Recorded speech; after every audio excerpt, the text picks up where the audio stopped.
Please stay close to us. We need to rendezvous with Lord Dong Hung. We will do everything in our power to clear the path for you.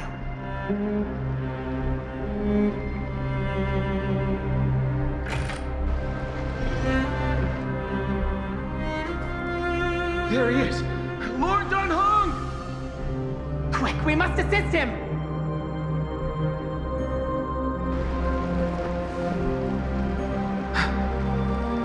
What are you doing here? Where's Finan? We are under Lord Finan's orders to escort both of you to safety, no matter the cost.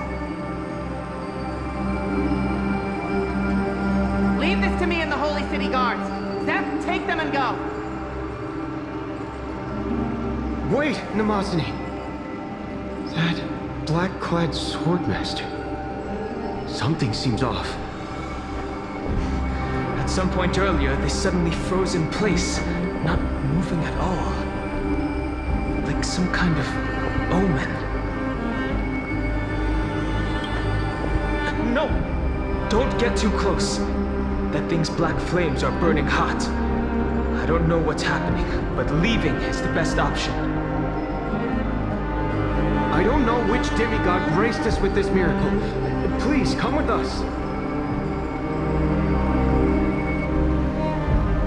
Finan, is he going to be all right? Believe in his resolve to save Akuma.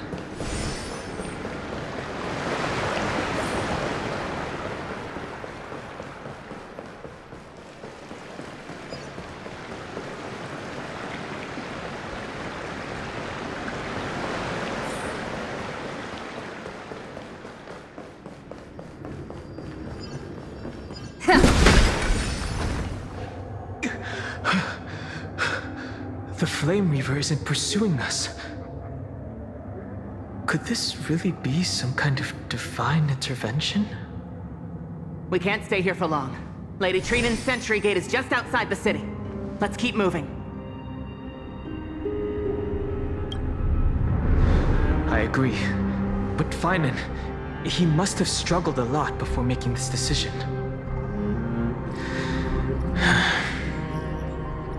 For now, let's get back in contact with the Express and plan our next move. That's the safest course of action. We need more information. On that note, I have a proposal. Who's there? I hope to convey a message to the two nameless. Mr. Screwlum? Who are you? Stand down. I order you to maintain a distance of 10 paces. It's okay, guard. This one is not our enemy. It has been a while, nameless of the Astral Express. I'm glad I arrived in time to stop that black-clad one from harming you further. So it was you. It was fortunate we found you in time. Madame Herta and I were both quite relieved. You two know this anti-Catharin? Does he come from the same people as Counselor Lygus? Don't worry, guard. This gentleman is an ally of the Trailblaze. Would you mind giving us a moment to speak in private? Of course. We'll wait nearby. Please, stay safe. I fully understand your situation. For now, the only thing I can do is temporarily freeze that black-clad one in place. Time is limited, so I'll keep this brief. The place where you stand, Amphorius, is a world constructed from data and memoria, an experimental field of a certain eon. And now, this isolated sandbox world is rapidly falling into a third path. Destruction. Destruction. Conclusion. If Amphorius continues unchecked on this course, a Lord Ravager will complete its evolution and metamorphosis, and emerge from the surging tides. The cosmos as we know it will suffer irreversible consequences.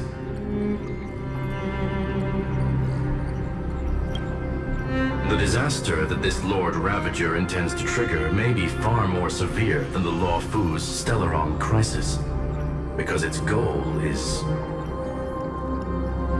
the Eon of Erudition. Putting aside the complex details of the inferences involved, I have a request to make. For one of you nameless to stay behind on Amphorius, acting as an informant, in order to prevent the wrath of destruction from ravaging the cosmos. This world is enveloped in a firewall that defies explanation, and the flow of time here is also different from reality. Madame Herta and I can only tear open a gap and project images inside. However, the accidental crash landing of the express car notwithstanding, both of you were able to successfully land here. There must be some principle behind this we have yet to fully grasp. It will take time to uncover the reason. Before then, if one of the Nameless is willing to stay and witness the fate of this world, or to push it along when necessary, it would be of great assistance.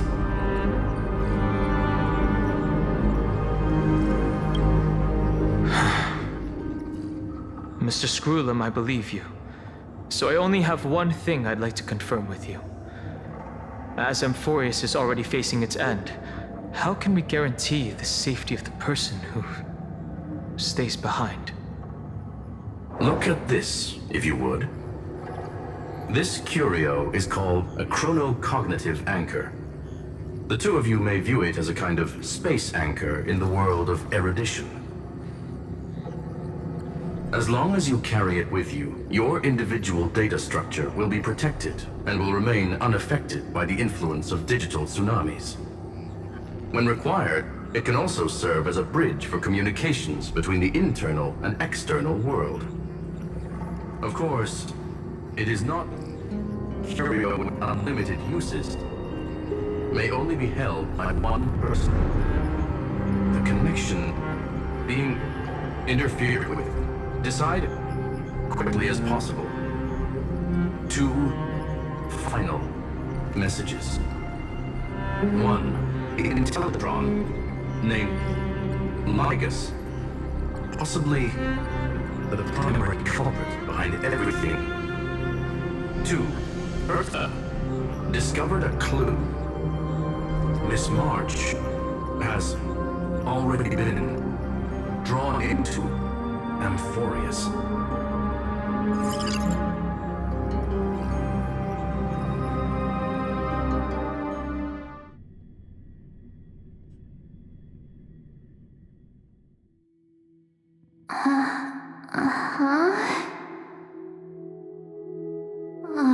Cold. It's freezing. Hold on. Am I dreaming? This is way too strange. Everything's spinning, and I can see wubbaboos flying around. But I was literally just talking to Himeko. How did I... When did I... That's it! She warned me about this place right before Klipoth glimpsed her. Oh no. Have I accidentally walked onto some weird path? Have I done something crazy without remembering? Unless forcing Pom-Pom into new outfits and borrowing Mr. Yang's shoulder massager counts. Hold up. No way! Stepping onto the path of elation can't be this simple, right? Child of remembrance, step forth into the depths of the path space.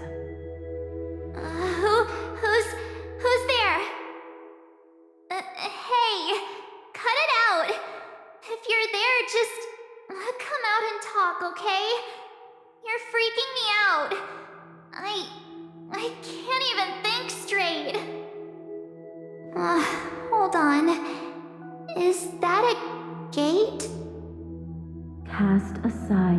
fears. Step forward through the gate of memory. The voice. Is it showing me the way out?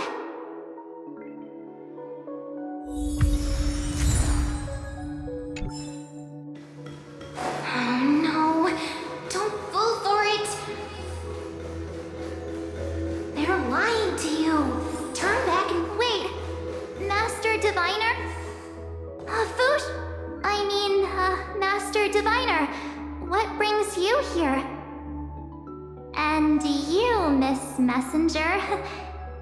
Do I know you from somewhere? Good to see you again, March. A pleasure to see you, Miss March. That's it! Master Diviner used the Matrix of Prescience to help me search for my memories. And you, Miss Messenger, we met in that memory space. You said to me, "The value of your life does not lie in what happened in the past, but in the present and the future." Your memory serves you well.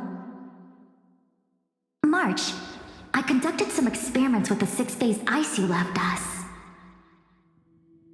Thanks to the Garden of Recollection, the Matrix of Prescience has made a breakthrough in extrapolating the past. Now, we might be able to bypass the obstacles and look directly into your history. The Master Diviner is right. Continue down this path, and you'll be able to find your lost memories at the end. Since we last met, you've grown much alongside the Trailblaze. You should be strong enough now to bear the weight of your past. Well, there goes my Ice Princess fairy tale. I need to know, Master Diviner, Miss Messenger, this isn't just another dream, is it? If this is real, why reach out to me at this exact moment? The situation is dire. Your lost memories, they're crucial to the Garden of Recollection. She's right. The Garden of Recollection's existence hangs on your memories. The Garden of Recollection. You may not want to sacrifice anything to preserve the garden for now, but in time, you'll understand. Your destiny and the path of remembrance are extremely, closely intertwined. Now go. So, I just walk through that gate? This way, March. Your past awaits beyond the gate of memory. Stop! They're just mimicking people from your memories! Don't let those bad people deceive you! The gate. Now it's you two? Hey guys! What are you doing in a place like this? March! There you are! Finally. The trailblazing journey just isn't the same without you. Traveling's no fun without you around. Well, duh! What's Team Trailblaze without its star member? Wait a sec. You might look like you two, but...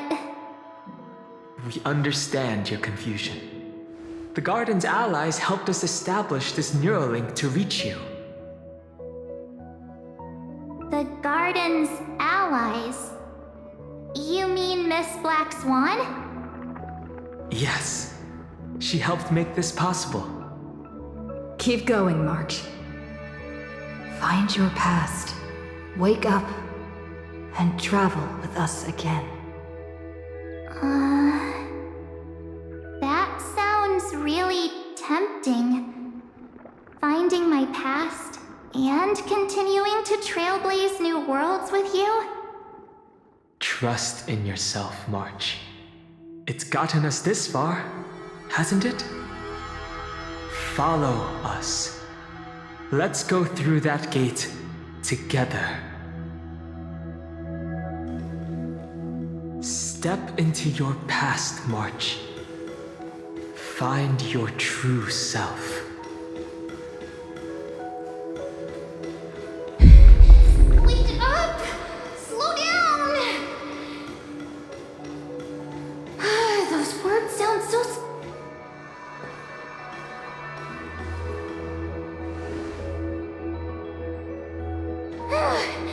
At last, I finally caught up. Hey, are you alright? I'll be okay. Just not used to running around. Say, March, got a moment to talk before you make your decision?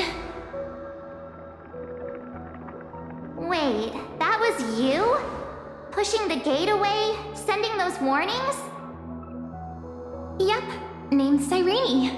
It means ripples of past reverie. Easy to remember, right? Wait a minute. We actually look quite alike, don't we? Yeah. Your pink hair is just as eye-catching as mine. And we're both bright, pretty, and positive girls. Talk about coincidence. Wow, you're quite the smooth talker. But I can't disagree. Wait, you know my name is March? Have we met? No, but I've witnessed your story through those memories just now. It's incredible, really. We might have more in common than you think. I know exactly what you're going through, which is why I don't want to see you exploited or hurt. You know what I'm going through? I know because I've been exactly where you are. This empty space has been my home for ages. I barely remember what time feels like anymore. But there's something I'll never forget. Trust me, that gate won't give you what you want.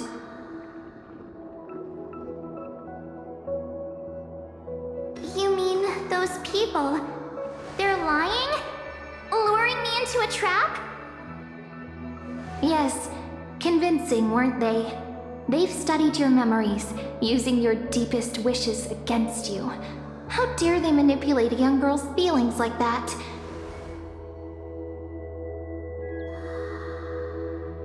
If you go through that door, the worst-case scenario is you'll become their pawn, losing control over your own fate forever.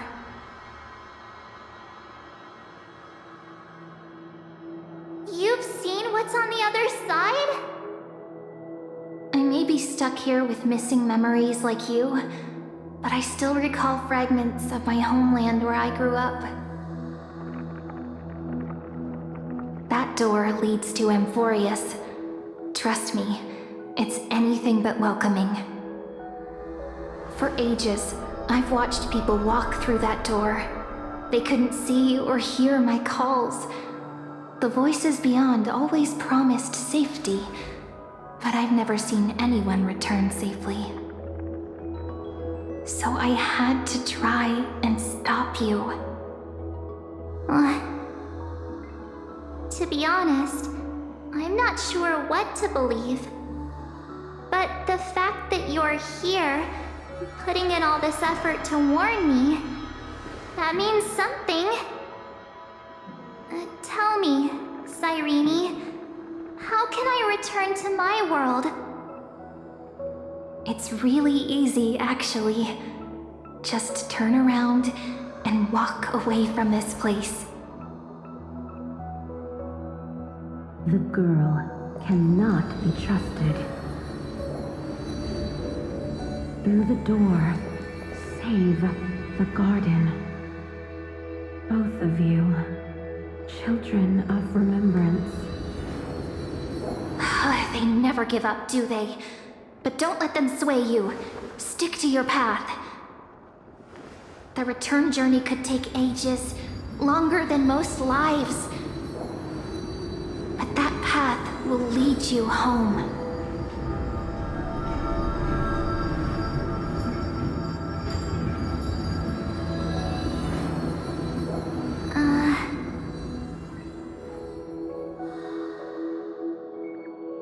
Thank you, Cyrene. I know what I need to do. I'm going through that gate. Into Amphorius. Wait, what? Don't worry. I believe you. It's just that, for me, the only place I can call home is right beside my friends. 2 of my closest friends are already on their way to Amphorius. They may seem capable, but only I know. They're absolute disasters waiting to happen. They won't last 5 minutes in a new world without me.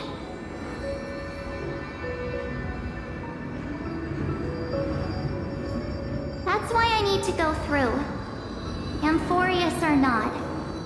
When the 3 of us are together, there's nothing we can't handle. We'll explore, understand, establish, and connect. After that, we'll find our way home together.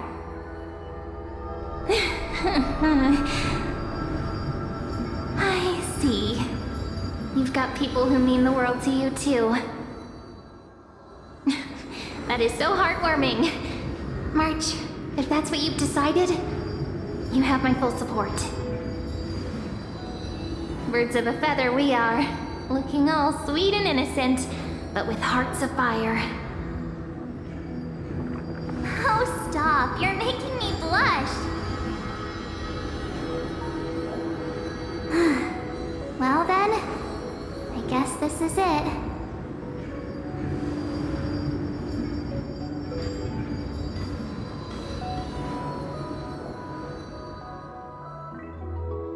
Do you think we'll see each other again?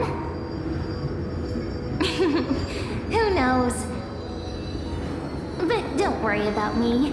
After all this time here, I've grown quite used to chatting with my imaginary friends.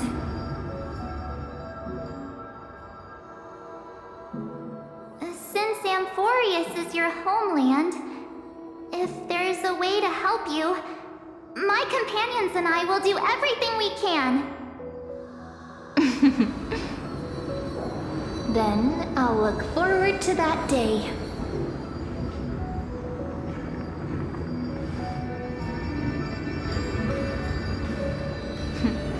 Your story awaits, March. Make it an epic one.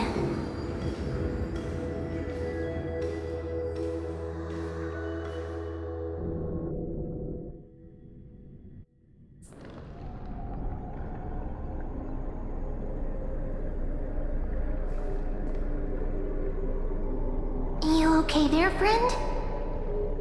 Something seems to be bothering you.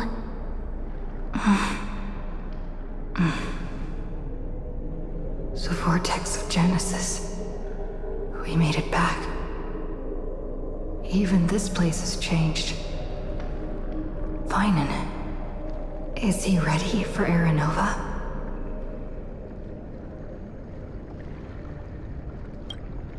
If anything, he's the one worried about you. But I'm here to watch over you now. If what that machine gentleman said is true, if Amphorius is destined for destruction, then I'll stay by your side until the very end. Like how you and Dun Hung treasured the Express. Amphorius means everything to me. Right. Time to see the last core flame restored.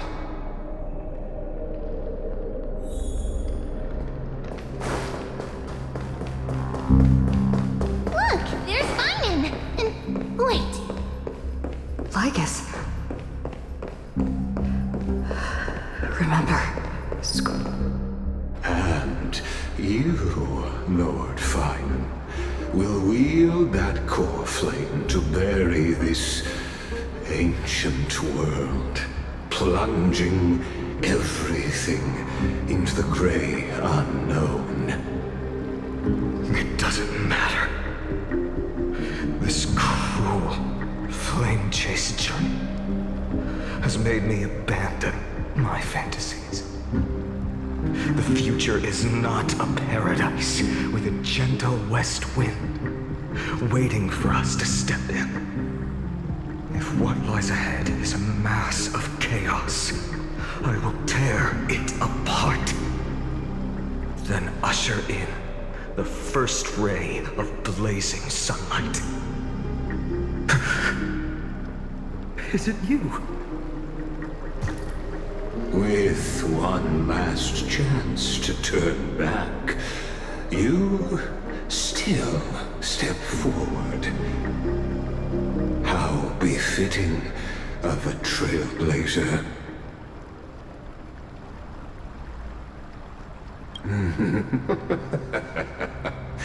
As it happens, I find myself thinking the exact same thing. As our world nears its end, the ones who walk the infinite paths have embraced their destiny. As the Theoros, it is my duty to witness the world's future and oversee this final core flame ritual on their behalf. The trial of world-bearing, the ritual of Era Nova.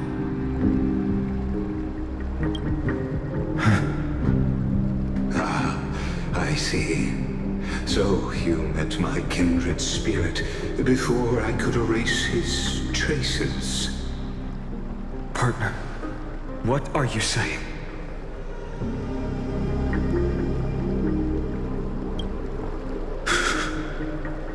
I've had my suspicions.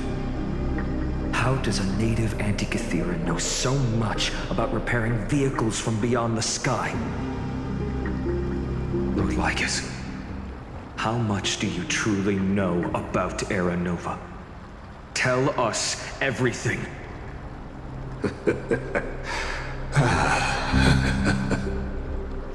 Very well. I need no longer maintain this Theoros masquerade. You seek truth, Lord Finan, and truth you shall have. As you know, when the old gods fell, someone had to bear their broken pillars to fill the vacant seats. Those who would assume divine authority must prove themselves through trials. Yet, for Kefali's demigods, the possibility of overcoming the trials has forever been non-existent. For the world-bearing trial is the divine duty itself. Bringing forth the Era Nova and bearing its weight is an endless ordeal, ceasing only upon collapse. Precisely. The Era Nova ritual is not something that can be completed in an instant, no, but a long and arduous journey. While the sacrificial journeys of other demigods conclude in this world, Kefali must shoulder the gods' core flames, bear the memories of all worlds, and stand unwavering. Until the next world, when the black tide consumes the bearer and all that they carry, leaving nothing behind. Unless their core flame finds a new bearer. The holy flame that illuminates all worlds rests in your hands. All that remains is one choice. Nurture it, pass it on to future generations, or extinguish it here and now. Deliverer, the fate of all worlds rests in your hands. Enough testing. I've made my decision. But before I ignite the dawn of the next world, you need to promise me something. 2 things, actually. Speak your terms. Promise me this. Professor Anax's vision of the new world is absolute. The world will be reborn from my memories. All souls, living and dead, will return as the first humans, unchanged from their past lives. And my friends, the fallen demigods, they shall transcend the cycle to become new titans. Our heroes shall not have died in vain. Of course. This I can guarantee. Good. The second one. Promise me the Trailblazer can return safely to her homeland, unbound by Amphorius' loss. My apologies, but I cannot promise this. As you mentioned, she now bears the Time Titan's authority. Her bonds with this world run too deep.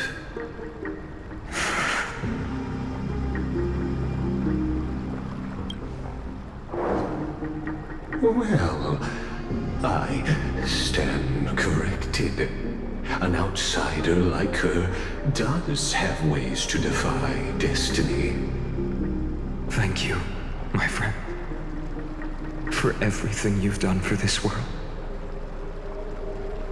Though the next world may not remember, I shall never forget. As the Theoros, I declare, Amphorius has determined her path. Step forward, heroes. Follow her path and see it through.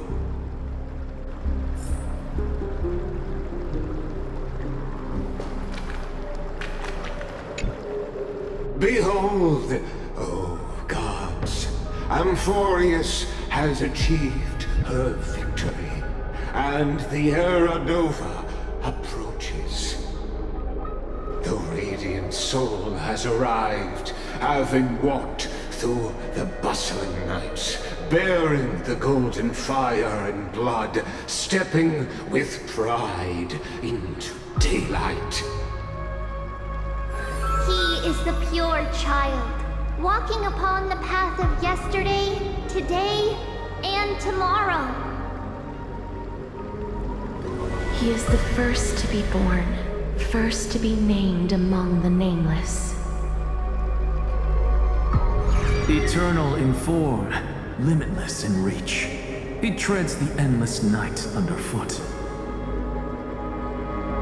Greatest of kings, protector of the displaced, raising humanity's children above their adversaries. The firmament of molten gold courses through his very bones and flesh. The greatest of schemes reveal against his breath and words. In the golden lakes of that beautiful new world, he shall wash himself clean. There. Finish what we first and last wished for. To write an ending unlike any before, for this world we so deeply love.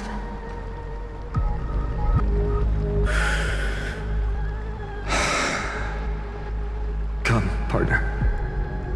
Join me. The time has come for us all to face oblivion, or embark on one final grand journey.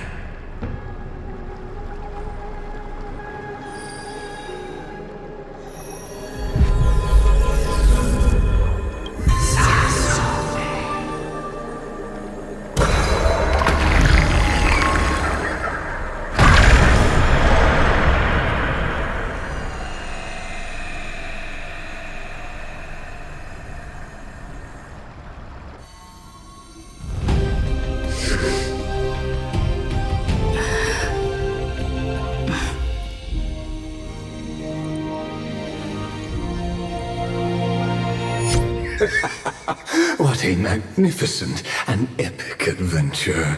The hero's journey reaches its end, and the truth behind the Era Nova is about to be revealed. Is that truly the case? Here, as the Theoros, allow me to humbly request that you find a moment to listen to what I have witnessed. This is about the nature of Amphorius itself, a story of the prime mover of life. My, what a broad topic this is. Where shall we start? Got it. Let's start at the very beginning. The Big Bang, the birth of particles, the emergence of all things. Just kidding. What I mean to say is that time, space, matter, all concepts exist solely because we perceive them. This is called the erudition. Without it, the universe would merely be a chaotic book written by chance, yet unread by anyone.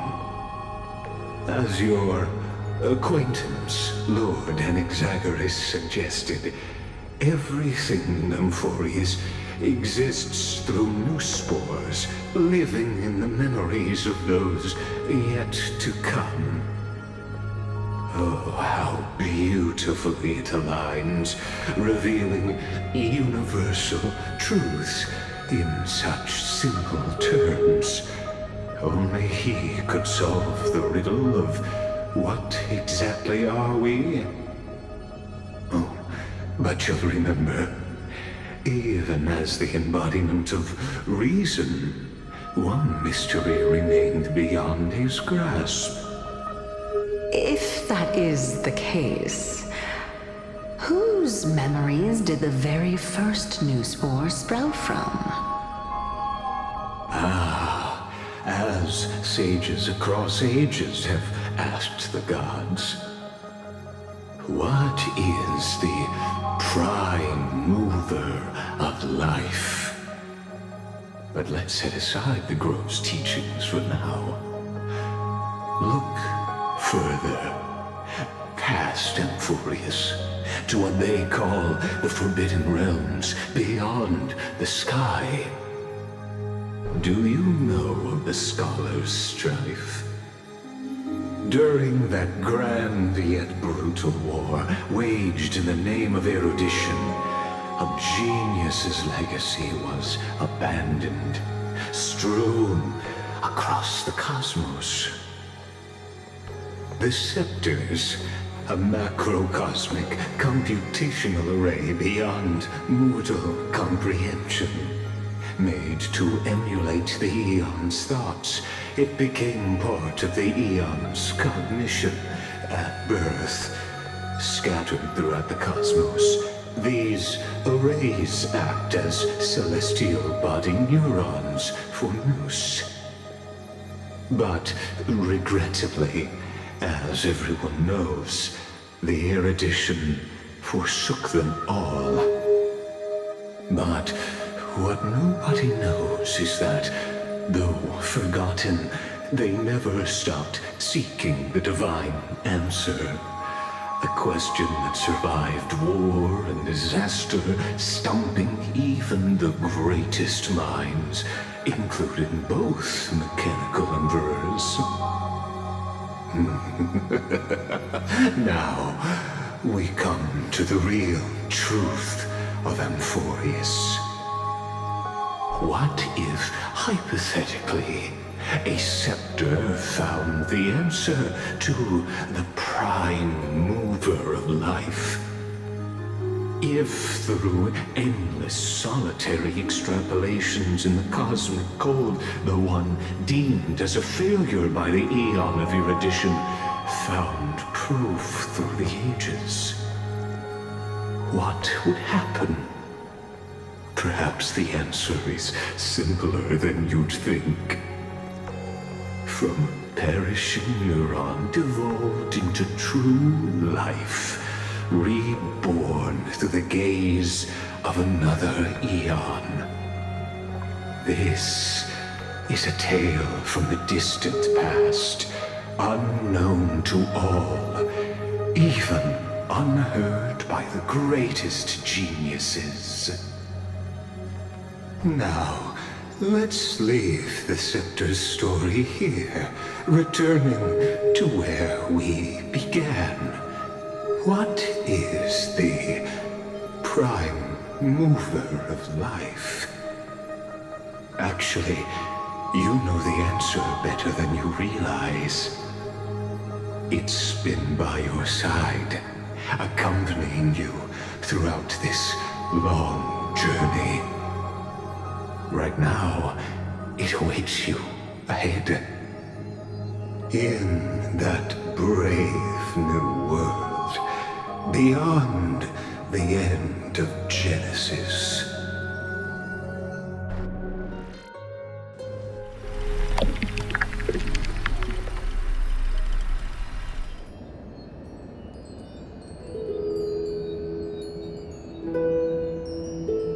Take this wish with you. Be the one who begins it all. As the prophecy foretold, you will bear the blazing sun until the pale dawn breaks. Continue onward, bearing this world upon your shoulders until the Ashen Hero, the nameless deliverer, ushers in the dawn.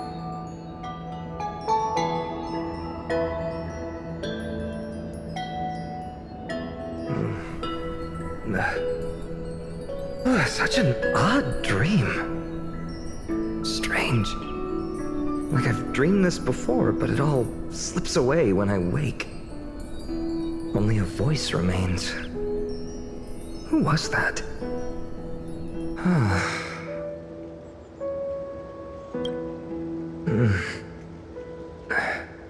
What?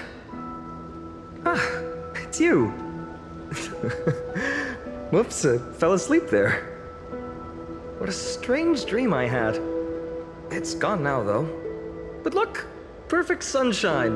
The day is still young. Let's go find Cyrene, partner. We promised to be there for her oracle card reading today.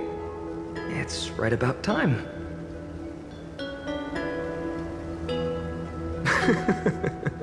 Looking at you, someone's still half asleep. Tell you what, catch some fresh air first. I'll hang around here.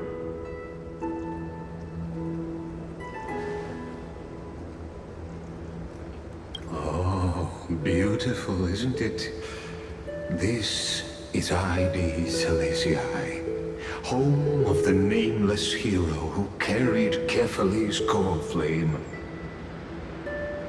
When he was young and innocent, he had heroic dreams, imagining his wooden sword was forged of iron.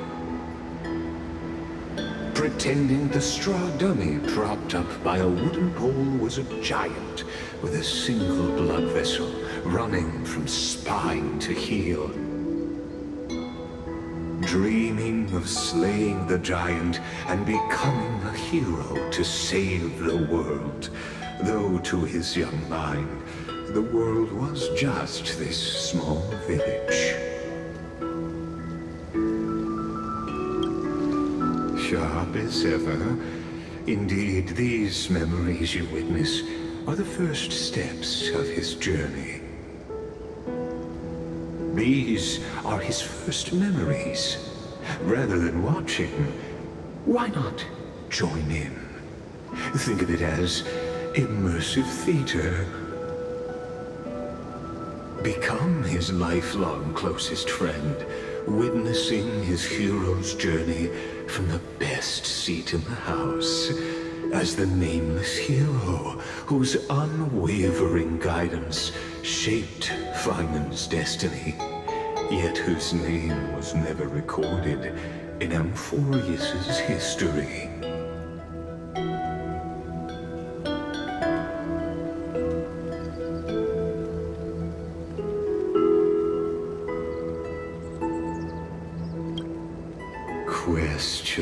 questions. Let's follow along and find out, shall we? Many mysteries lurk in this village beneath the veil of Evernight. Your questions will find answers as the story unfolds.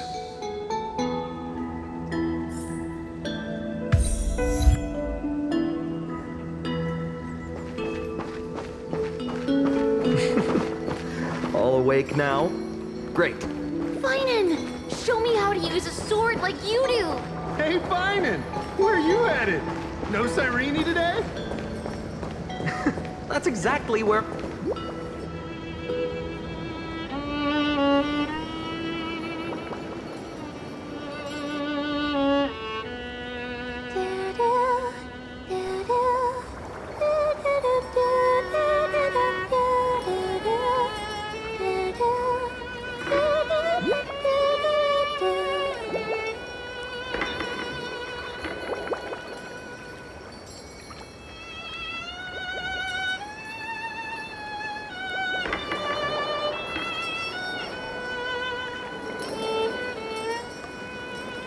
Found you. That's...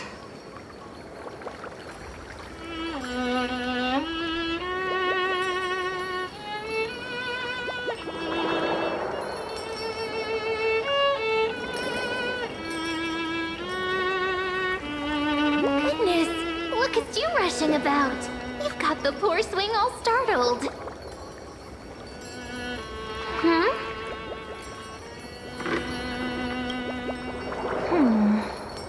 There's something oddly unfamiliar about this. Something wrong? What do you see? Oh, nothing much. Just suddenly felt a strange connection. Look at you, leaves in your hair. Were you sleeping in a tree again? Or was it the wheat fields this time? At least brush yourself off before wandering around. Come on, I'm not a kid anymore. You're the only one who still treats me like one. Sure. You may have the height advantage, but when it comes to maturity, I'm leagues ahead of you. Still fantasizing about being in heroic adventures and imagining yourself as one of the characters? That's the kind of thing kids do, not grown-ups. Don't you agree? And since you're playing along with his antics, who are you pretending to be today?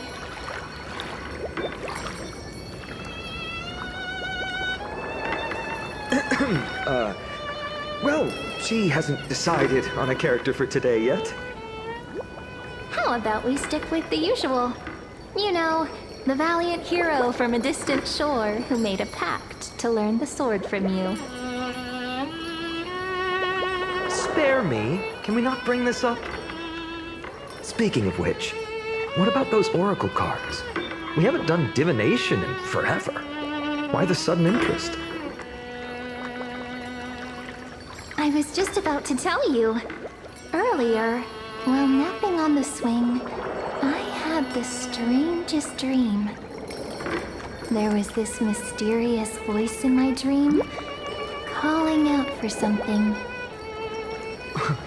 Wait, you had that dream too? Yes, you too? That would explain this lingering sense of unease. Which made me think of those old oracle cards I used to play with as a kid.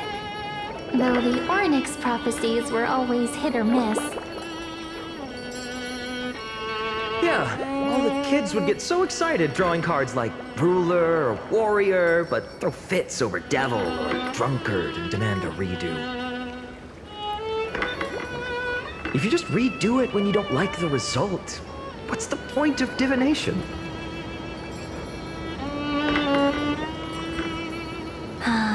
The blessing of childhood.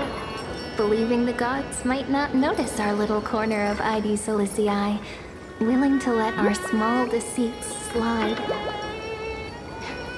Still, fate is absolute.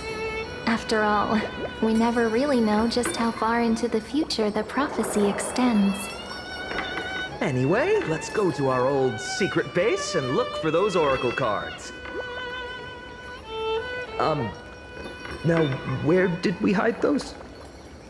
I can think of a few spots. Let's go check it out.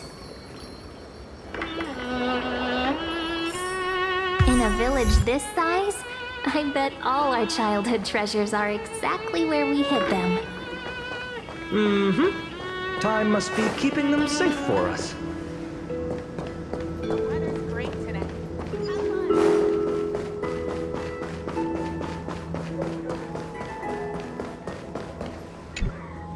In the sunlit barn, amid the scent of ripened wheat, they found various fruits hoarded by squirrels, and a wooden figurine missing arms and legs. My unfinished little soldier? After all these years! Hey, this is the one Mrs. Pythias confiscated. Finally back in my hands. Finan, Cyrene, where are you two headed? Speak of the devil.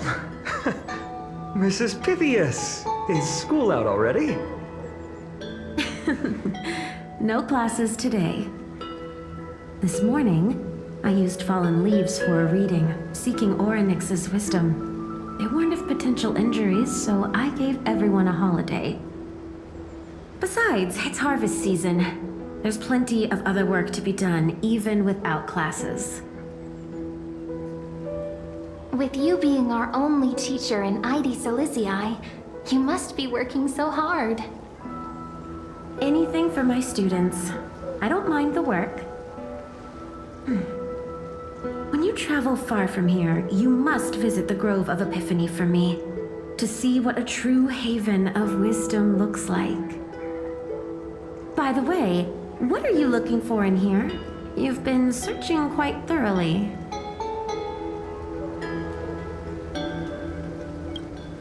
Is this a toy?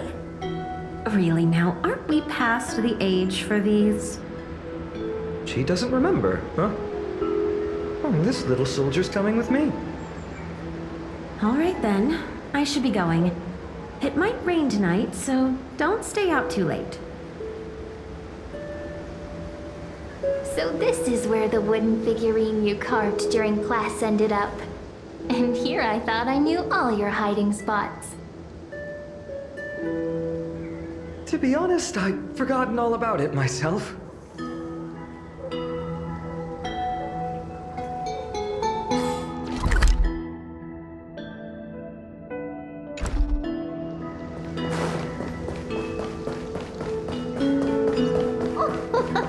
Slow down, kids. You'll trip. Thank you. We'll be careful.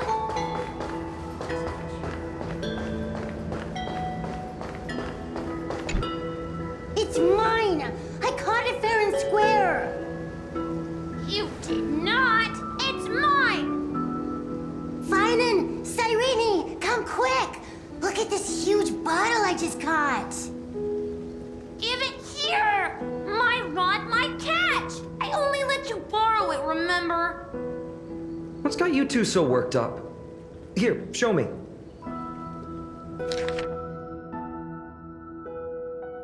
Wait a second.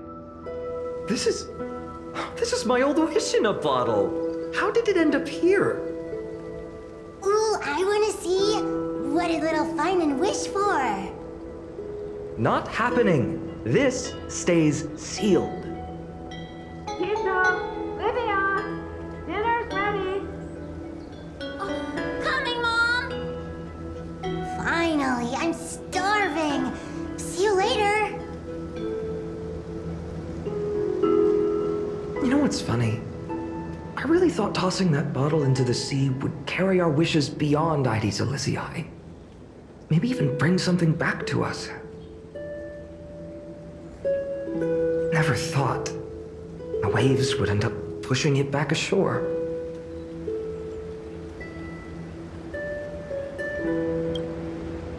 Kind of disappointing, isn't it? No sign of the oracle cards.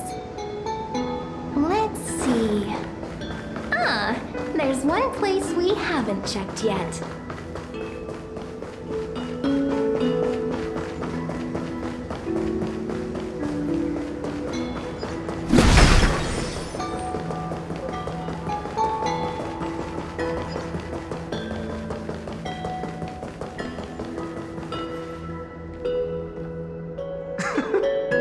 Those were the days. We'd always meet either by that statue in the village or right here. Right? And I remember you never used the front door when you wanted me to come play. You always climbed over the wall. You were such mischief makers. Just like a certain someone who has a habit of showing up unexpectedly. Right? Maybe it's you. Hey, I was just copying those storybook heroes. They never take the beaten path. Still, it's embarrassing. I've been the only one here for a while, and I haven't kept up with the cleaning. With so many spots to check, where should we even start?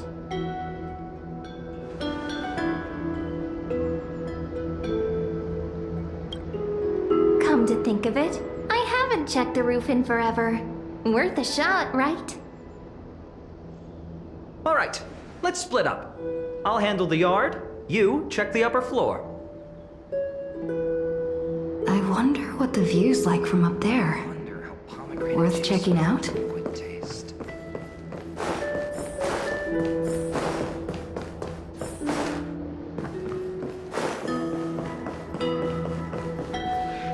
The girl before you carries an air of mystery, her secrets elusive, yet her demeanor toward you is exceptionally warm. You can't help but wonder, could there really be some kind of mental connection? The view here hasn't changed a bit. You know, besides the swing under the big tree, this has to be my favorite spot in all of ID Silicii. You can't help but want to hum one of those old songs we used to sing. Why do leaves and branches grow? Which way does the wind blow? They always said I'd become the next priest of time, just because I heard prophecies as a child. But here's the thing. The more divinations I do, the more doubt creeps in. I want to believe the prophecies, but actually leaving ID Silicii. Where will that waiting ship take us, I wonder? Here they are, the oracle cards.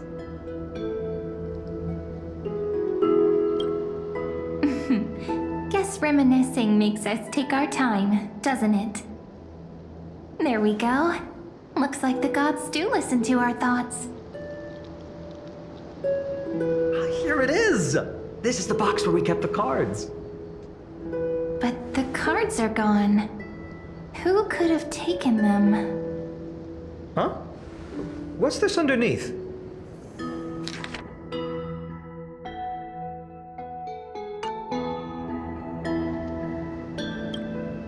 No way, someone switched them out.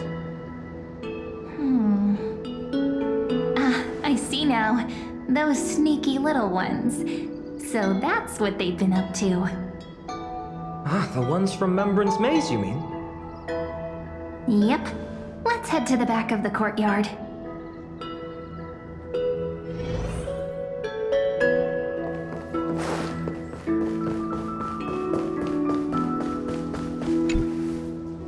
The entrance should be around here somewhere. Right here. The path to the maze is hidden under all these weeds. It's been too long since we visited the fairies. did you forget? We used to visit them all the time when we were little. All right, let's do this. These weeds need to go.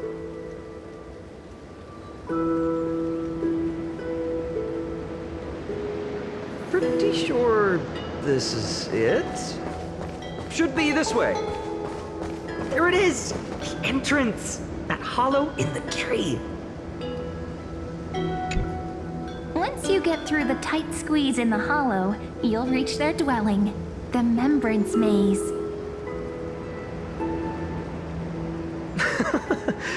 I wonder if I can still squeeze through there.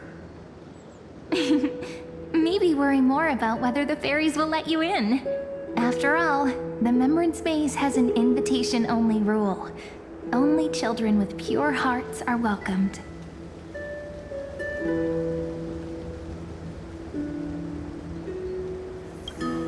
Getting approved by the maze's fairies was like our childhood badge of honor. Regardless, how about we try getting through the hollow first? After you, then. What? Oh, sure, I'll go first.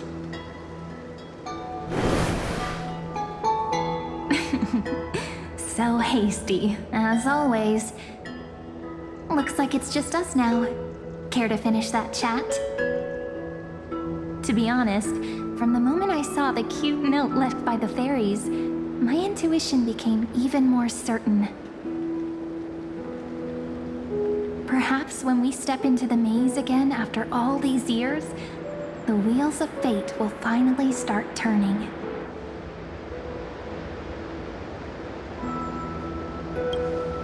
Oh, just a girl's intuition. But you know what? Even if fate is set on its path, no matter where it steers the world, if we're together, there's nothing to worry about, right? So, if you're willing... Forget it. If the wheels do begin to turn, that's when I'll make my request.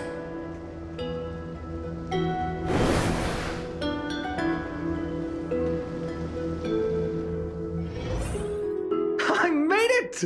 Oh, that wasn't easy. I can't remember the last time I came here. Wait a minute. Are you? Look who it is! Reenie and Snowy! Wow! Look who's finally back, Memmy! Snowy, you've grown so tall and dashing. I couldn't even tell it was you at first. We had to grow up. Sometime. But look at Reenie. She hasn't changed one bit. How fascinating. Perhaps I'm like you, Rayleigh Mem. Just another fairy of the maze. Di? Rayleigh Mem's always been this lovely shade of lavender. Dolly Mem, Rayleigh Mem, Mealy Mem, Folly Mem. I've missed these cute little troublemakers. We used to gather around the fire, singing and dancing, imagining all our future journeys. Without coming back here, those memories might have faded away entirely. Oh, how could you, Snowy? You swore you wouldn't forget about us. But you were gone so long, you almost did! Oh, he's just copying those bards from his stories, being all melodramatic. He couldn't forget about you all, even if he tried. Actually, we're here for the Oracle cards. Have you seen them? Oh, the Oracle cards! Right. The Chief asked us to get those. Chief? You mean Dolly Mem? What do they need the cards for? If they want a reading, they could just ask me. Oh, I'm not sure. But Chief specifically wanted to meet with you all. Let's see. They should be... That's it! This way, everyone! Watch your step. The trunk's slippery.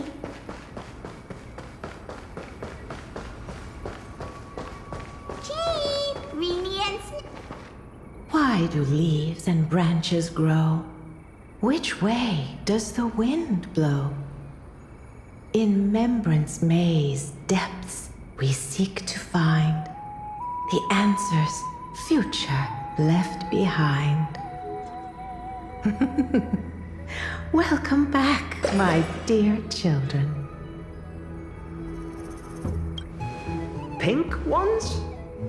That's strange. I don't recall any pink fairies in the Remembrance Maze. Have you seen any, Chief Dolima? Oh, Chief, you haven't changed a bit. Still so full of life. Oh, no need to fuss, my child. You haven't forgotten, have you? As long as our songs are sung, the children of the maze will live on. Just as our paths stay forever linked. Here, take it. I'm sorry I had to resort to such methods to bring you here. My book of oracle cards. Thank you for keeping it safe. You know, you can always just ask if you want me to divine something. Still, bringing us here like this after so long. Is something wrong, Chief? Yes. The Veil of Evernight whispers to us once more. It tells of a new fairy who will soon enter the maze. Indeed, every time a new fairy arrives in the maze, it means that beyond the veil, in the vast lands far from Ides Elysiae, a great calamity is on the horizon.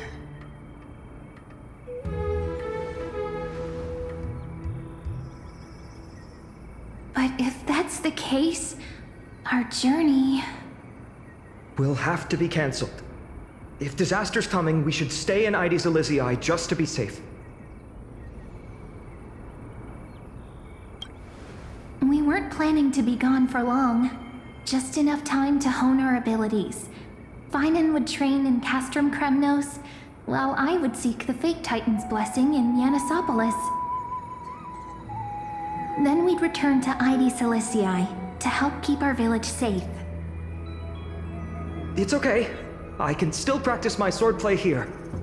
Some things you can learn on your own. Well, probably. That's not very convincing. Here's a thought. Let's have Cyrene do a reading.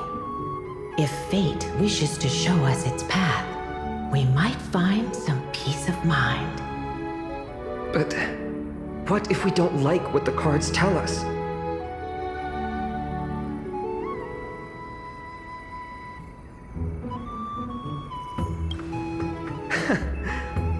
Never thought of doing it that way before. Thanks, partner. We'll do it your way. Whatever the cards show, we'll face it together. Ask with a true heart, and truth shall answer in kind. Close your eyes, and let's open the Oracle card book together. Let your thoughts flow like stars drifting on the river, carried by fireflies and gentle winds. Your destinies flowing towards the same future. Now, shall we begin? Oh my! The cards are quite responsive today. Very well. Let's see what future the Oracle cards wish to show us.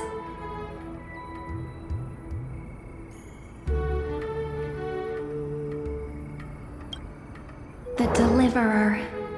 According to the tripartite prophecy, this card means absolute harmony and perfection. In fact, it's the only Oracle card without a dark side. What, no divine whispers this time? Oh, silly.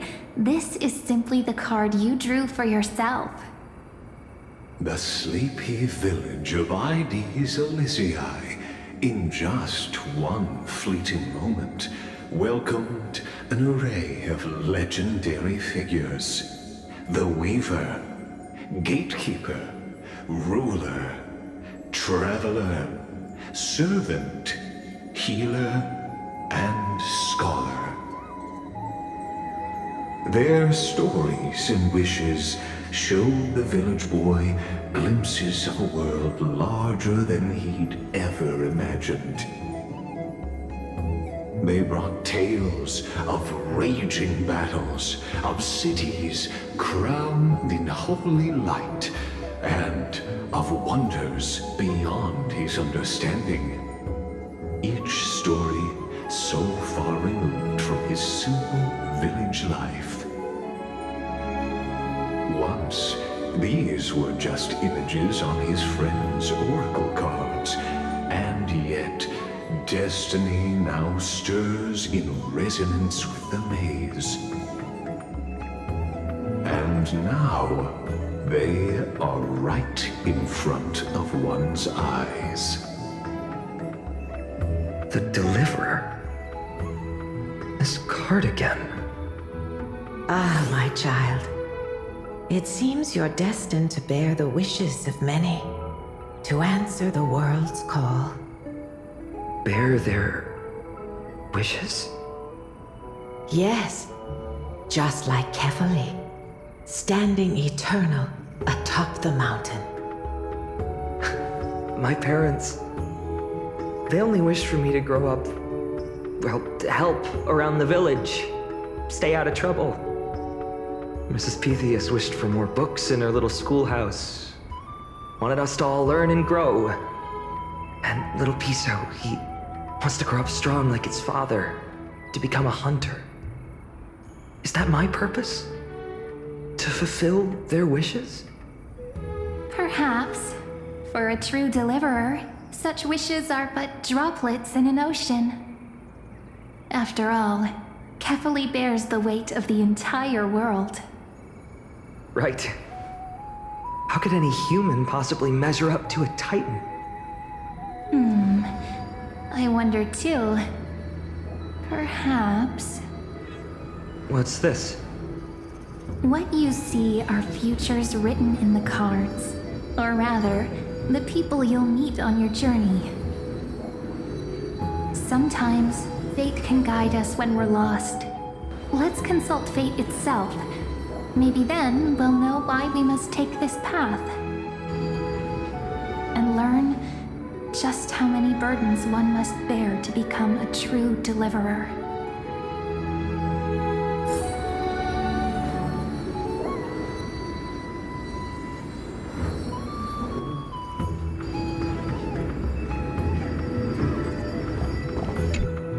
So tell me, has the uncertainty in your heart begun to fade? So many faces in my future. So many wishes. Still, why would fate choose to show us this path? What's weighing on your mind? Didn't you say disaster would strike Amphorius? If so, shouldn't Cyrene and I stay in Ides Elysiae? How could we possibly meet all these people? That's wonderfully optimistic. I like it.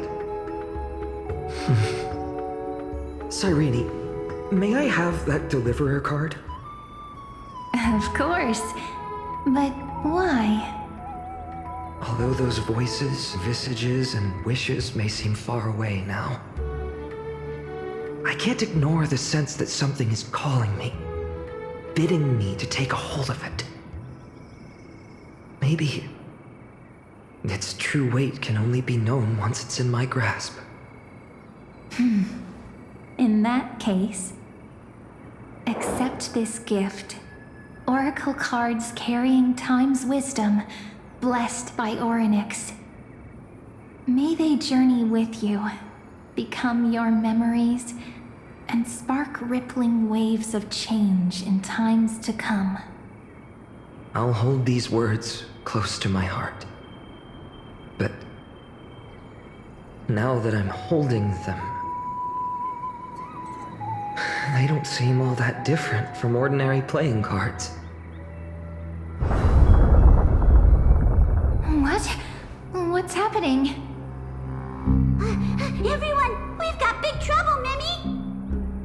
Burning, smoke everywhere. It's all coming from beyond the maze! What's going on? It's here. The seeds of disaster have already taken hold, sooner than we had foreseen. This time, not even the veil of Evernight can shield us. You mean Ides Elysiae will be swept up in the prophesized catastrophe? I'm afraid so. My children, take shelter in the Membrance Maze. One step outside, and this horror will consume you both. But my parents, the whole village.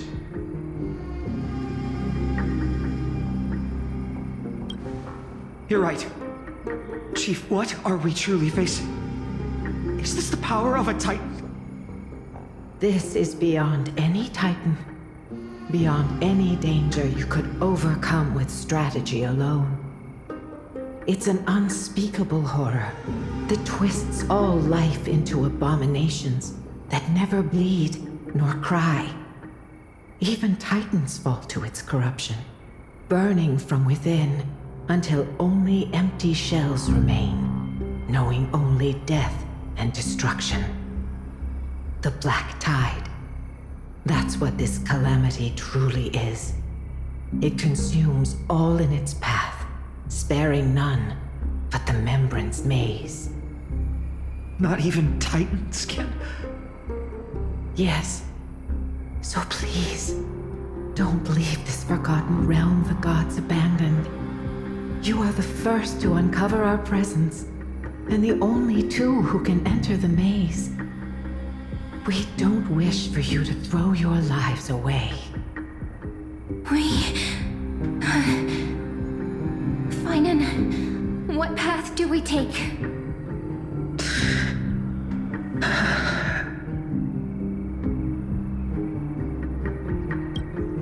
I learned the sword to protect those close to me.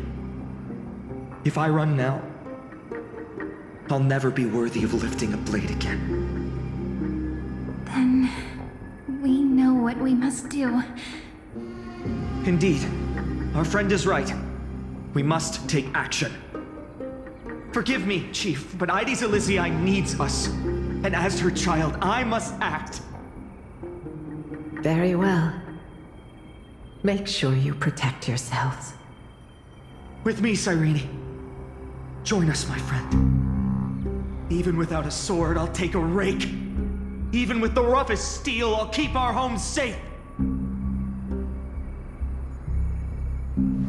Deliverer. The card's truth extends beyond its mere literal meaning. There's another hidden layer within. Not someone perfect from the start, standing high above, casting merciful gazes upon the world. But one who starts small, from a humble village, expanding their world within step by step, learning to save others as they grow. When we were little, I told him I wished this world would never need a deliverer. Now that wish has shattered.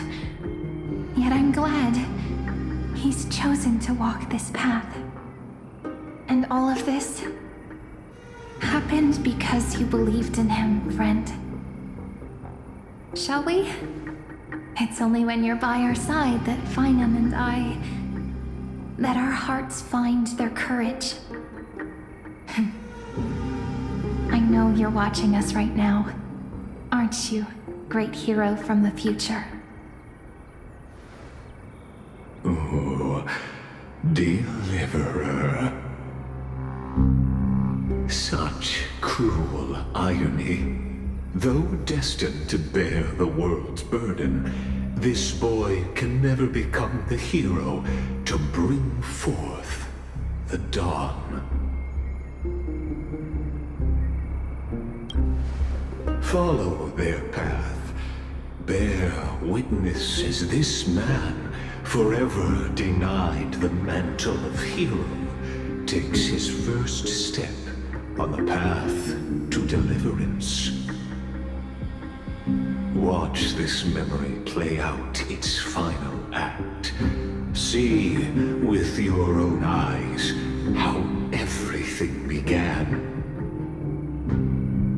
Then you'll see why his dream of deliverance was always destined to become this world's requiem.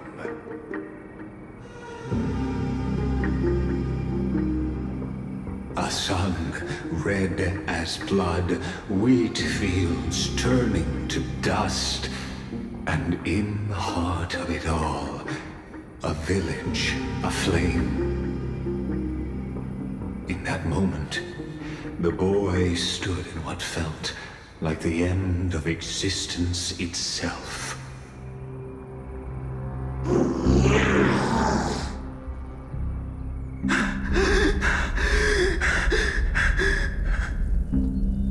These creatures, they're everywhere. Someone, anyone, where are you?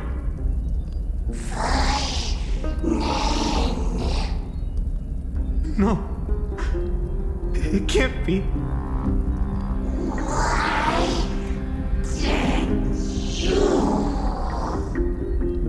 You... Are you talking to me?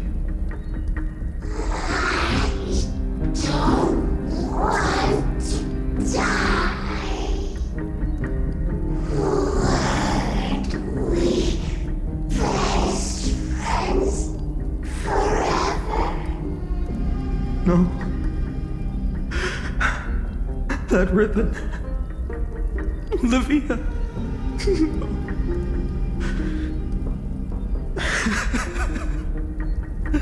I should have known.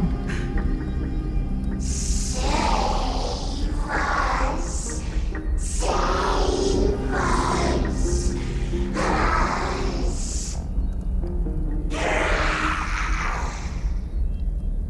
Please. No. Stop. Please stop.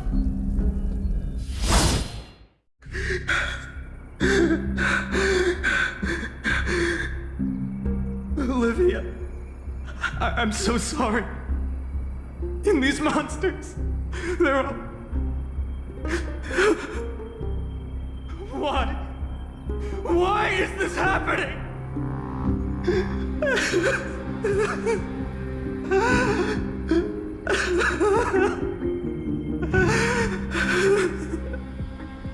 When the black tide arrived, the wavering boy found resolve in his companions, and together they ran toward their first battlefield. In the far-off future, the land of Anforius would bear the marks of the hero's footsteps. With sword in hand, he would inscribe an eternal mark in the golden epic. And when dawn broke over scorched earth, a boy, covered in wounds, buried the dead one by one, his silence heavier than the earth he moved. His home, his past, his name, all buried beneath the soil. His feet carried him forward, over the pillar of stone, beyond the chalice of plenty, through the deadly fogs of the hand of shadow. He wandered without direction, like a withered leaf drifting in the wind, through countless city-states. The smiling visage of the white-haired swordsman was etched into memories. Yet he did not walk his heart, a voice always guided him forward to fulfill the wishes he had inherited, to brave peril, and to do all that was within his power to save those who needed saving. Those words his friend spoke long ago, when his journey began, lingered. Protect those who must be protected. The words were few, but they gave him all the certainty he needed. That's what it means to be ordinary and choose to be more. Onward he walked, until the call of the flame chase journey thundered across the land. In the vision painted by prophecy, humanity would triumph over the gods, seize the core flames, and ignite a new dawn for Amphorius. Yet losses are a constant on the flame chase journey, where life too seems as small as a speck of dust. Only one who treats the world as their teacher can bear its eventual destiny. Are you prepared for such teachings? The voice within spoke, and he answered softly. No matter. My existence is of no consequence. When the Gold Weaver called, he answered, traveling to the holy city. There the elders met his warrior spirit, with nothing but scorn, condemning him to the barracks in derision. No one saw it coming. Not the world, not even him. Yet, this nameless recruit stood at the gates of legend. And there, at last, he found the ones who would walk his path right beside him.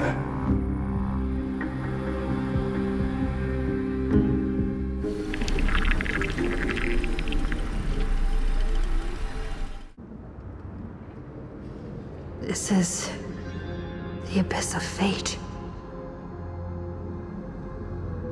Hold on. Finance here too? And is that Mighty and Trinan? And now, Act 2 of our immersive drama unfolds. They're evacuating the temple. Why now? Are you insane? That blonde man is the Crown Prince of Krymnos. Mess with him, and every last person in this city could wind up dead. Calm yourselves. The Holy Maiden has everything under control. We need only wait patiently. Behold, it is the month of Gate, Light Calendar 4926. The Crown Prince of Krymnos, Midimos, has led his forces to the gates of Akima.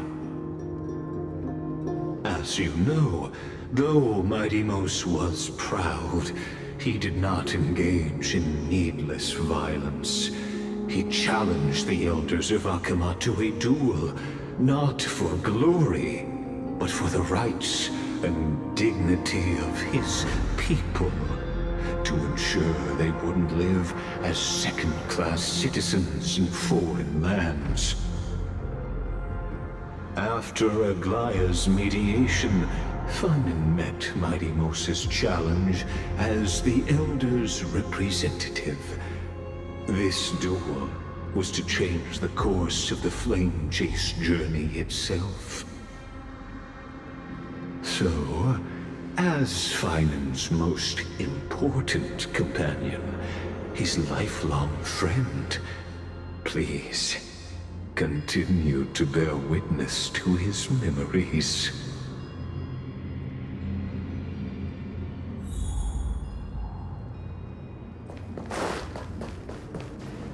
Is this your idea of an honorable duel? Bloodshed isn't the way. We and Aggie don't want to see Chrysoceres turn on each other. True warriors know when to sheathe their blades. The impartial Talantan shall oversee this duel. You need only place your offerings upon their scales. Something that has more weight than the fate of the world. Which means only those who understand the world's weight are worthy to carry it. Is this how you plan to test our convictions? Well, Kremnoan, looks like you won't be able to punch your way through this one. It makes no difference. One last chance, new recruit. Walk away, and I'll spare your life. Otherwise, come and face me. I'll give you a warrior's death. Hard to imagine they once clashed like this. Holy Maiden, I can't help but feel like a pawn that has stumbled into some greater political game. Every hero was once a child, and every child must grow. That's so. I don't even know why I'm standing here right now. Look at me. Just a common soldier. If it weren't a contest of swords, Lady Goldweaver would have taken the fight herself. When it comes to dying for the Holy City, how could I ever measure up to her? What if we told you this duel isn't about winning or losing, but rather in the choice you make?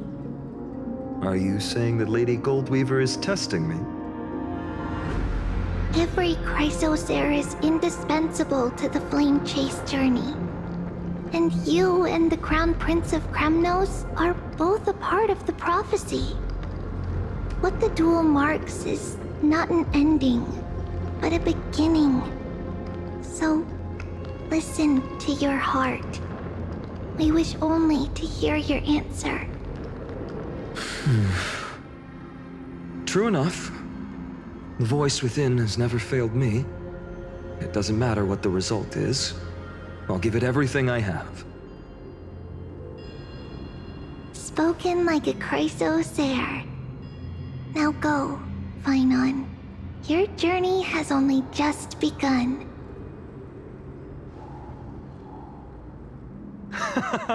That's right, comrade. It's time for us to teach that proud prince a lesson together.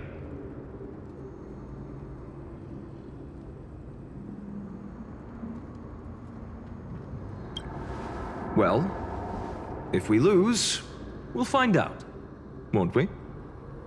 Still, on the topic of the Temple of the Three Fates, here we are, at the Temple of the Time Titan. And I don't even know how Cyrene's studies are progressing. We haven't really had much contact since I set out. Still, I hope she's doing well. Anyway, let's go, comrade. It's not every day you get a chance to see Talantan's scales of justice. What's going on?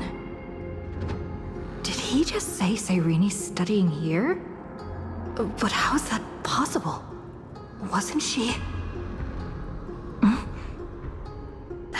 Of course, Lygus disappears right when I need answers. Forget it. I need to catch up with Finon first.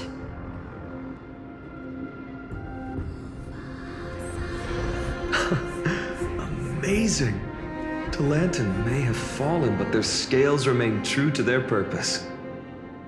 I hope you still remember your purpose, new recruit. You seem awfully confident, Kremnoan.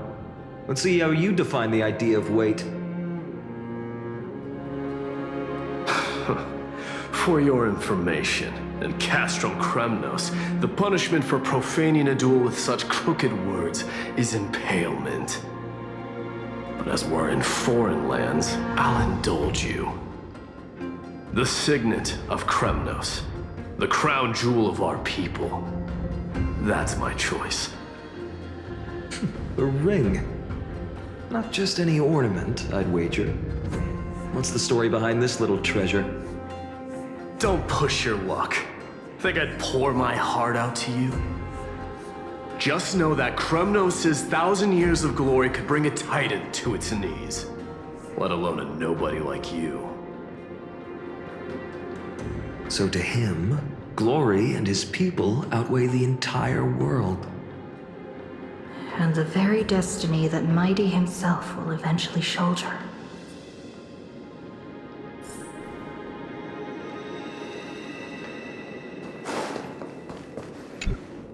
Now this is a tough one. What can I possibly offer against a ring that signifies so much? Well, comrade, what does your gut tell you? Looks like we really are on the same wavelength. In the end, there's only one thing I can trust. The deliverer that appeared in my life on that day. How ironic. I can't even look at this card properly, much less follow where it leads. Just thinking about how my village was swallowed by the black tide makes my hands shake. The flames, the screams, my utter failure to protect anyone. Speaking rationally, I know it's not nearly enough. Hades Elysiae was just a small village. Its loss barely a scar on Amphorius' face. But here and now, my heart says something else. This card. It's everything I have left. Nothing weighs heavier. Perhaps that itself is the answer. Look, Finan. It's so nice to see you all again. Lady Trinan, Finan, and... hello. Seeing you here sure is a sweet surprise. Why so surprised? Could it be... Did you miss me? Cyrene? This is... incredible. I was literally just thinking about how you might be here. But I'd never imagined I'd see you this soon. I was supposed to leave with the priests, but then I heard Lady Maiden was with a white-haired young man. I figured it had to be you, so I snuck back here. That's Cyrene for you. Unfortunately, this isn't a good time for reminiscing. That Kremnoan over there. Still playing house, boy? You get the idea. Quite the hothead. You know, you two just might get along. Don't worry, you already know what the answer is, don't you? If that's your choice, I am with you. I am with you because I remember it all too. The fields of Hades Elysiae, those red leaves, that little swing of mine beneath the tree where I dreamed the sweetest dreams. And those dear fairies in the Memorand's maze. It hurts so much knowing they're gone forever. The pain speaks for itself. Our hometown may have been just a tiny village, but to us, it was the whole world. But that's not enough, Finan. Not nearly enough. Even though hatred can help people grow and turn a boy into an unbreakable warrior, what you need now is victory. You can't just stack the scales with your past suffering. You have to throw the weight of your future onto them as well. The future? What do you mean? Maybe that was a bit too cryptic for you, but it's actually really simple. Why not have our mutual friend here stand on the scales with the deliverer? How about it? Can you help us? Of course. After all, you're what we aspire to. Let's try that. The fate of Akuma hangs on this duel. I must claim victory, for their sake. I will stake everything I have. Stand with me, comrade, and we shall become heroes. Let's. Together we'll prove that what weighs more than the fate of the world is the resolve to shoulder an immutable past and carry it into the future. Talantin, the fair, the just, they of unassailable integrity. The challengers have made their choices. In the name of the Holy Maiden of the Three Fates, lower your scales, weigh destiny, and reveal unto us your verdict. Your offering is a card? Yes, a flimsy little card. That is my choice. Just know that it's called the Deliverer. Interesting. Very well. If you can beat me with this card, then that's what I'll call you from now on. It's a deal.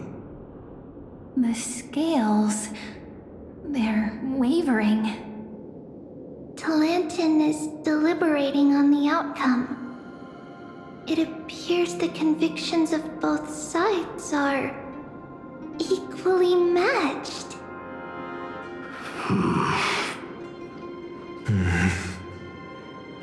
This is suffocating.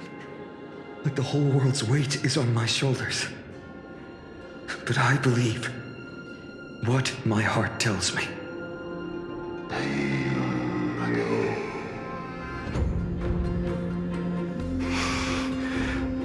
Finally decided?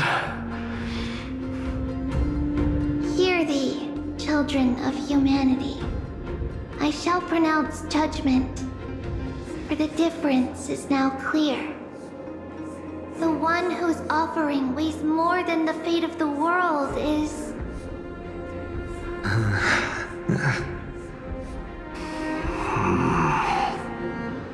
one from Ides Elysiae, the nameless hero.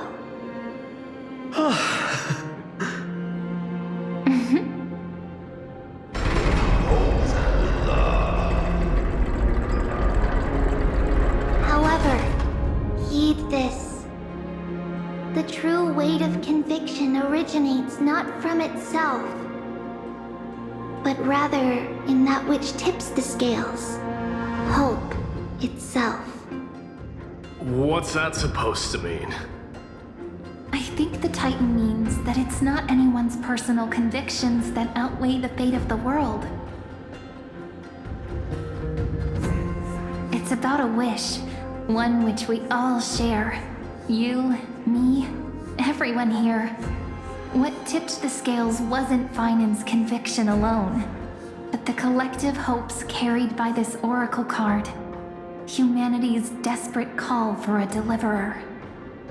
Yes, even you and your people, Kremnoan. Placing us both on the same side of the scales? Foolish. We Kremnoans are your mortal enemies.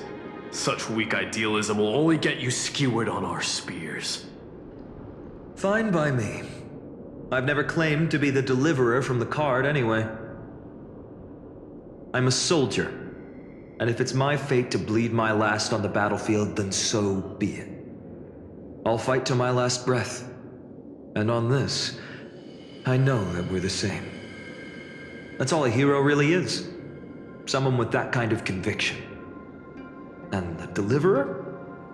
Just a sum of all those heroes. A brilliant explanation. Just as prophesied, on this day, the final two heroes shall join the flame chase journey. I should have known from the start. They all say Lady Goldweaver is quite brazen, but you're the first to even imagine that prophecies could persuade a Kremnos warrior. Oh, I have 1,000 ways to tame a lion. But this lion didn't come here for bloodshed, did he? The Kremnoans far outmatch Occam's forces, yet we haven't lost a single soul. That's no accident, is it?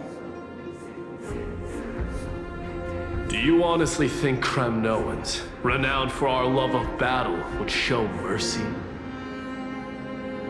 Your forces are equally renowned for their iron discipline.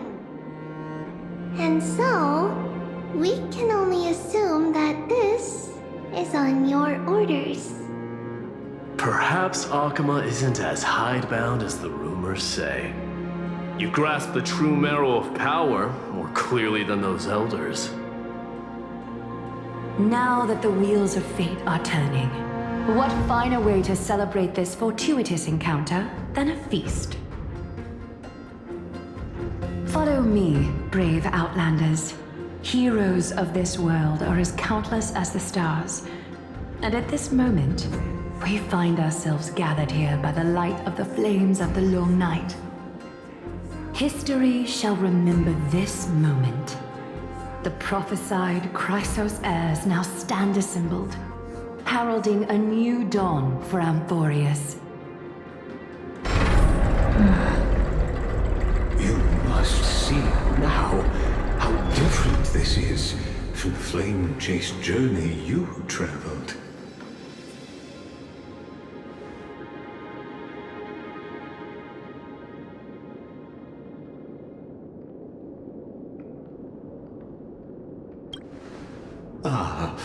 I merely stepped backstage so as not to disrupt your immersion. Patience. We're approaching the final act. These are, as I mentioned, his first memories. They are of particular importance for the imminent Era Nova. Such as this very moment, as the prophesized demigods gather with Talentum as witness. This is a moment calculated by the gods. What comes after is no different from that which you already know. Some join, others leave, while flame chasers bear their faint light forward through the long night. Come. Your seat awaits. After 13 heartbeats, our heroes will be ferried to the final scene.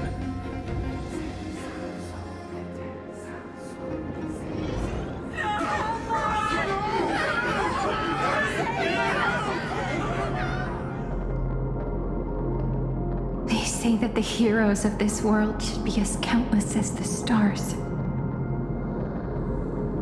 Yet now, we're the only ones left standing. So, in the end, the black tide still swallowed everything. The West stands protected by mighty Skrymnoans. It will hold for the time being. Professor Anexa deployed wards in the north and east before.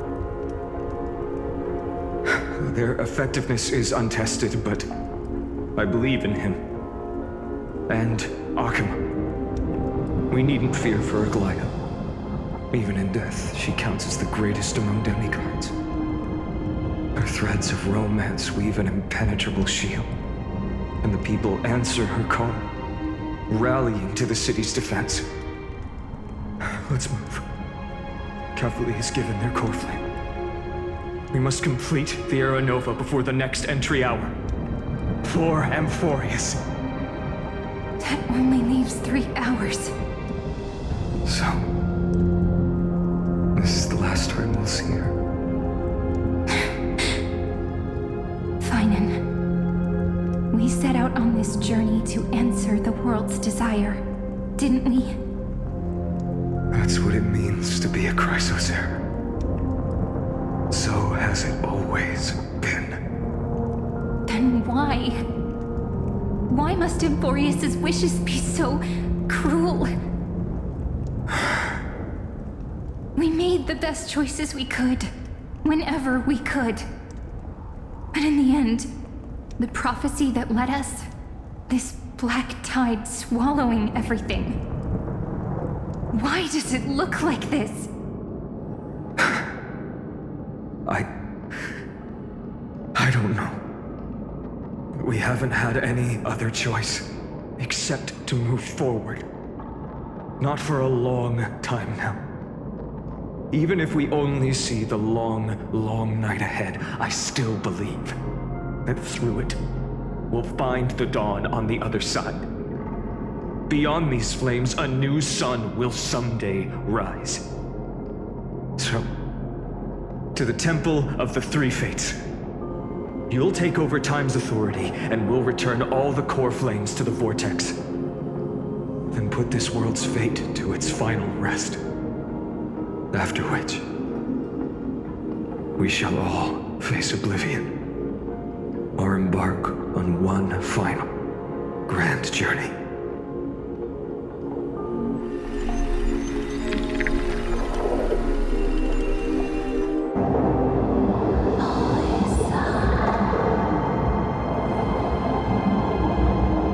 Please forgive us for disturbing your sleep, Orynyx.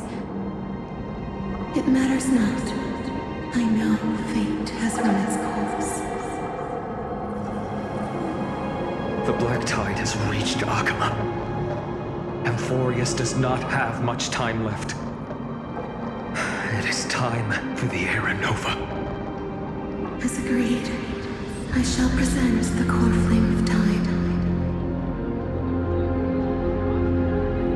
Ride the river of time. It will guard your passage to the vortex of Genesis. Step through and witness.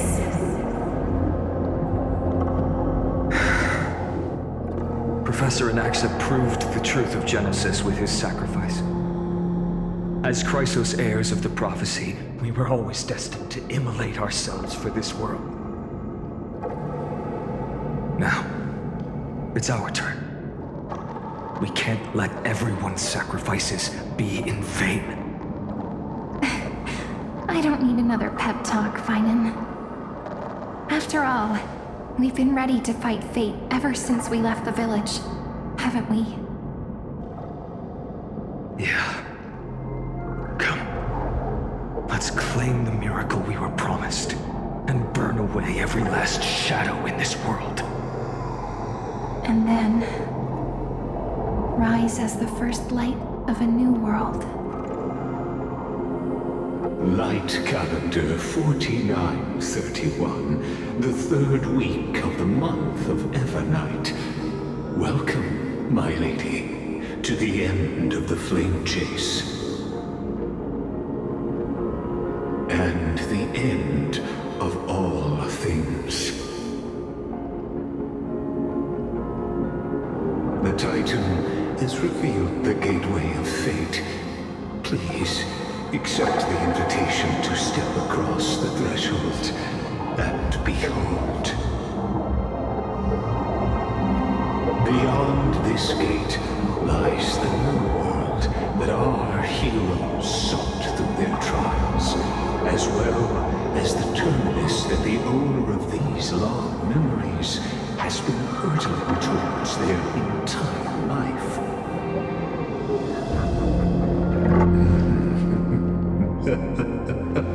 Perhaps you'll find it all too familiar. Then you'll understand how the mortal called Finan shouldered the world's weight. How that same burden crushed him, proving that the so-called deliverer is nothing more than Amphorius' own delusion. A pitiful fantasy that it could defy fate's decree. Please, esteemed one, the answers you seek lie in these non-existent times.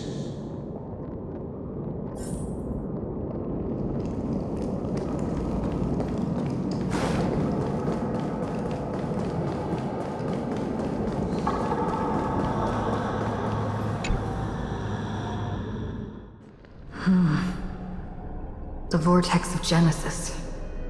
So it is here. But just what is this?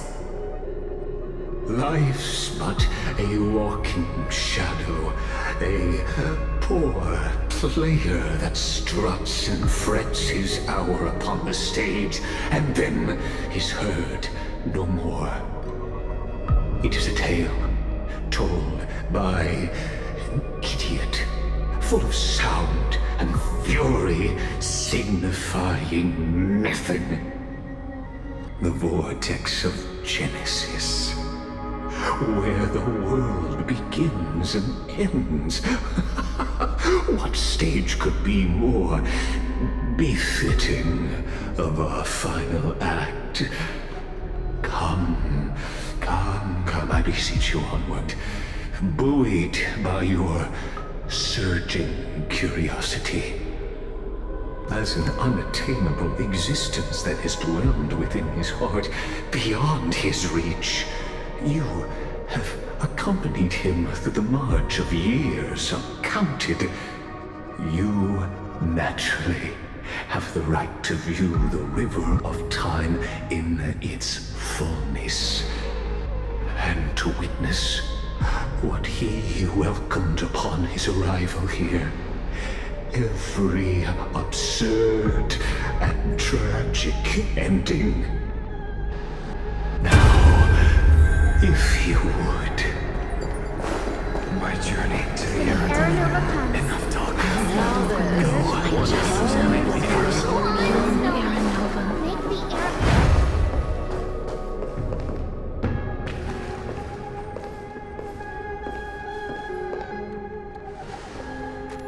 None of that matters now. This brutal, flame-chased journey has stripped away my delusions. I know the future is in some peaceful paradise with gentle west winds, just waiting to welcome us to step in. This will be a romantic story like none that has come before. You think so too, right?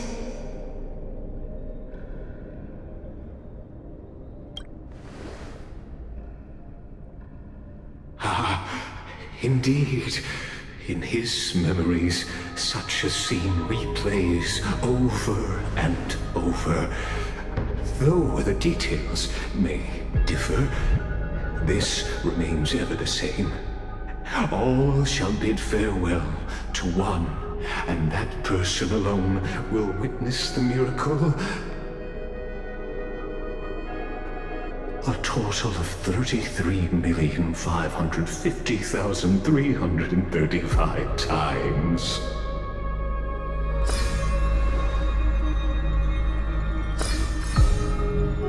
Each is a drop from the river of time, representing the long journey he would take, or rather, a never-ending cycle.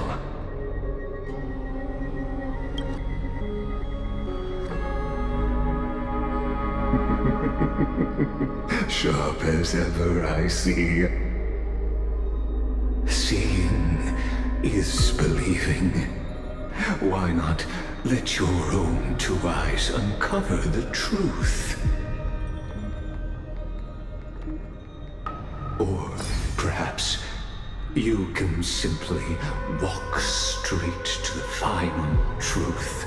See the true face of the character you play, and witness the ultimate nature of the Chrysos heirs, flame-chased journey, and the cycles of Unforius. Please, take your time. Look around as much as you wish.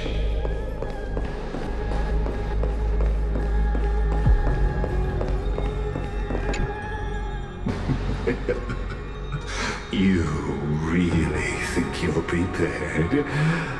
Allow me to give you a warning most earnest. Once you see what these memories hide, the world's course will be forever irreversible. Ah, very well. As you have made up your mind, let us bear witness together. As the sole audience of this eternal theater, I have been rapturously awaiting your arrival, and this, too, is the very reason I must show you everything.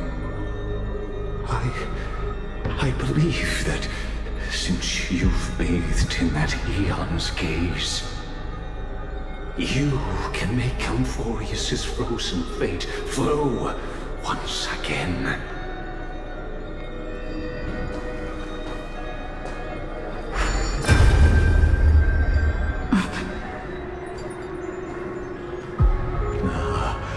Feeling a bit lost? As you now see, this scene marks the final act of the drama Amphorius. The final eternal recurrence created by this man's hand, and the last one this world shall undergo. Behold, at the swordsman's side stands one he has sometimes called companion, other times comrade, that nameless hero absent from the annals of history. She is the swordsman's ideal in his youth, the deliverer that guided him resolutely onward through fantasy. And now, in the name of the Nameless, she has become an essential and inseparable part of the epic of Amphorius. And this time, under her guidance, what choice shall the hero make? Whither shall the fate of the world flow? And what is the ultimate truth of the nature of Amphorius? There are many mysteries yet to be unwound, but if I may, allow me to temporarily yield the stage to one far more fitting. Please put your hands together and give a rousing round of applause for they who will reveal the answers and bring about the final end of the 33,550,336th flame chase journey. The master of the countless memories we saw, the other important actor now stepping into the vortex. They who have already burnt their own self to cinder, the Flame Reaver.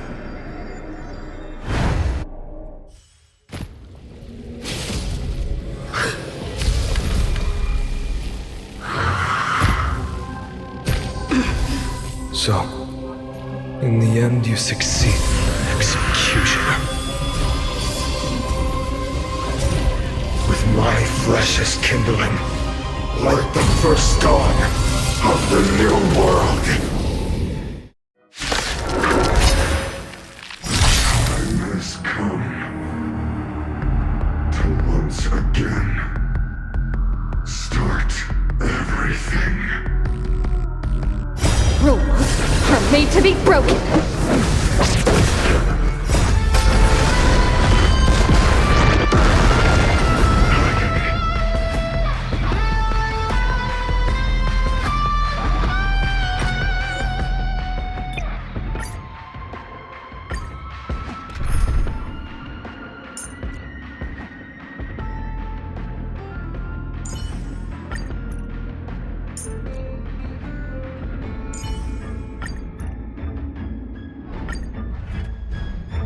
Time has come to once again start everything. No matter. Time to say bye. Boom. Together as one.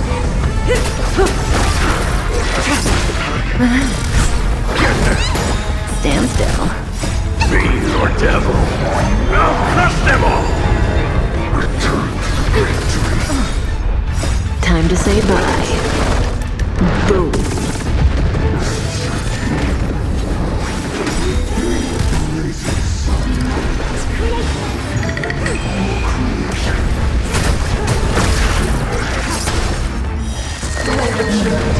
Stand still. Lunar flame.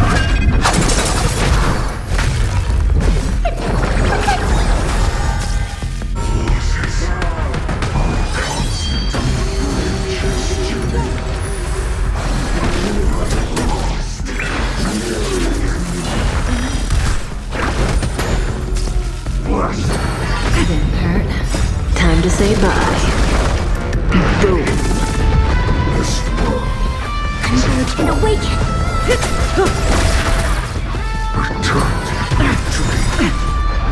Yin and yang. Human creations. Stand still. Fiend or devil, I'll crush them all!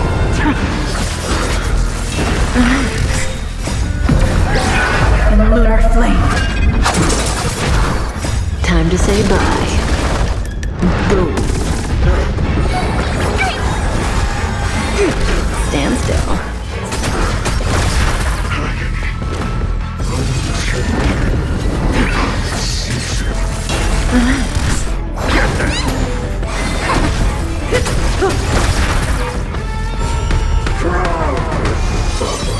Yin and yang. Together as one. Human creations. Stand still. Time to say bye. Boom.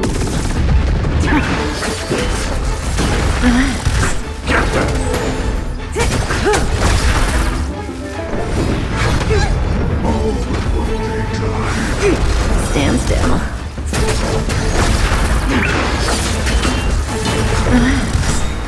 Time to say bye. Boom.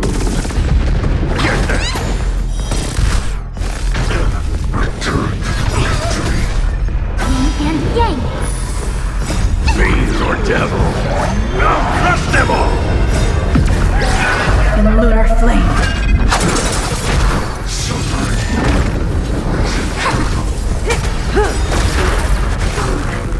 Time to say bye. Boom.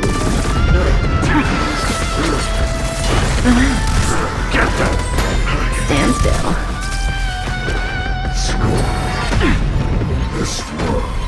Converge and awaken. Human creations.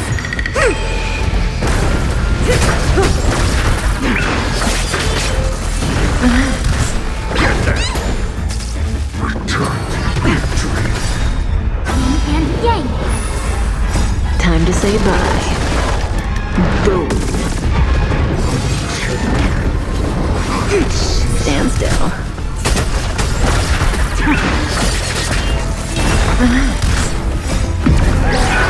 Lunar flame.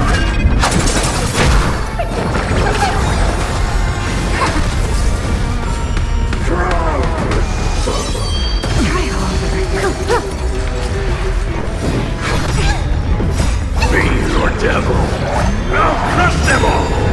Time to say bye. Boom. Human creations.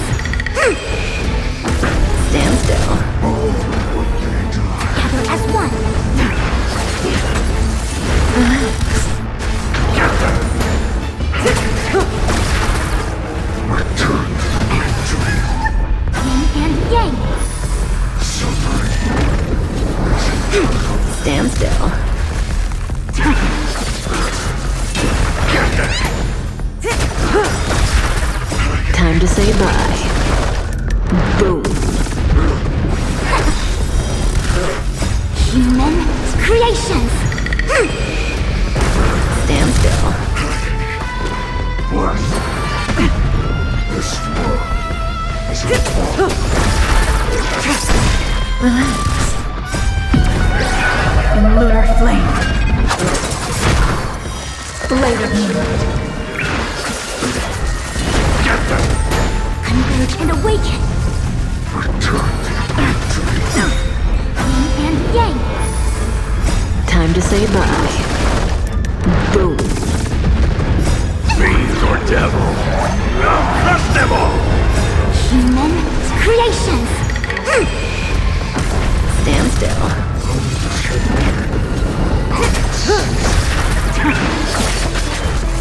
Relax. Try hard. Yin and yang! In lunar flame. Time to say bye. Boom. Stand still. Relax. This ends now with your corpse. Ignite the dawn!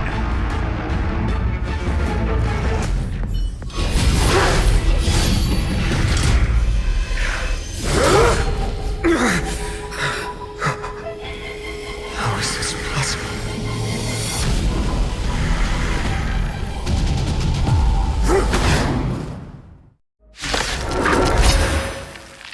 Sons of destruction, now twinned. You have set your blood ablaze, your fury.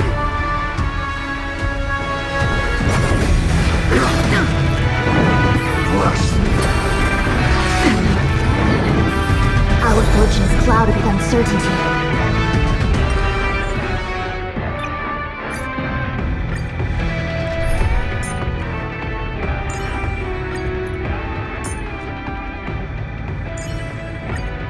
Give us an analysis. Sons of destruction, now twinned. You have set your blood ablaze, your fury. That is cool. Our fortune is clouded. Converge and awaken.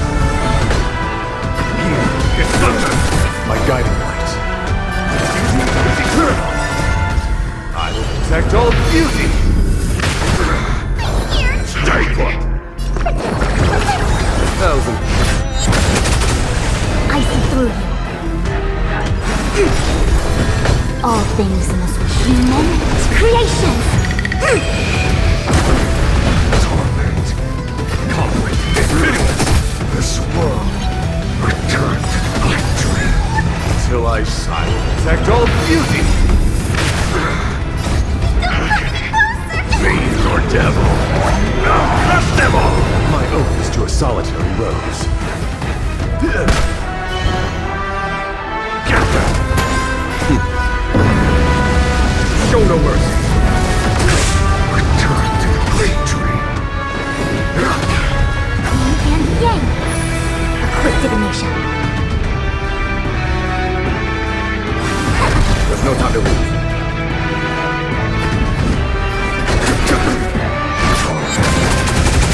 My guiding light.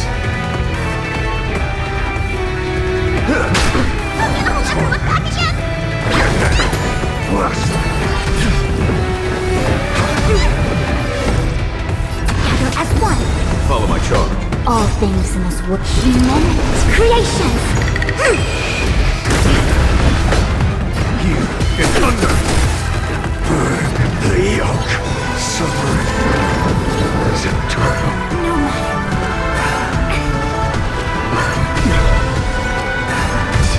My oath is to a solitary. Eternal. I will protect all beauty.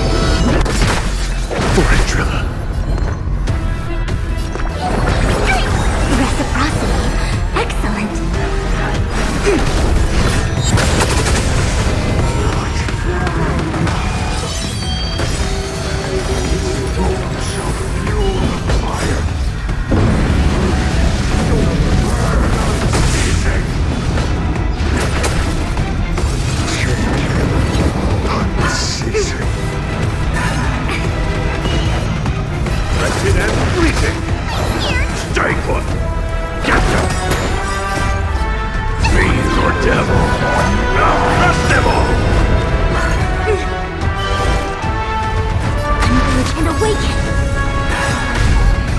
things must be human creations.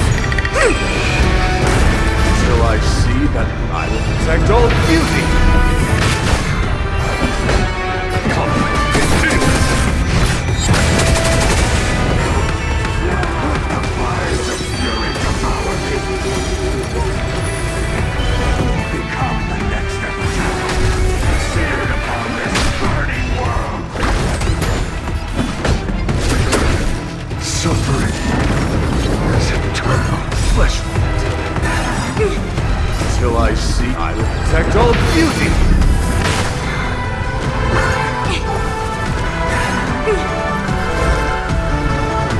Together as one. All things must be human creations. Here is thunder. Show no mercy. Grace virtue. It's eternal.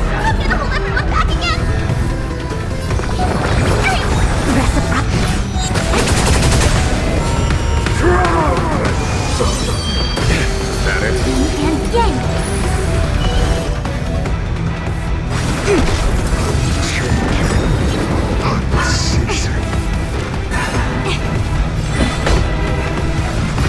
Conflict is pitiless.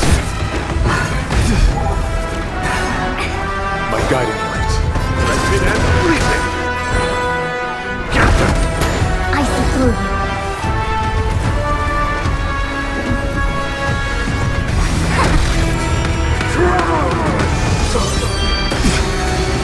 And yang.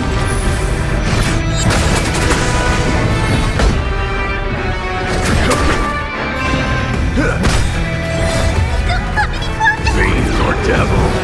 Now crush them all! Suffering. All things in this world have their human creations. Till I see that I will protect all beauty. Driller.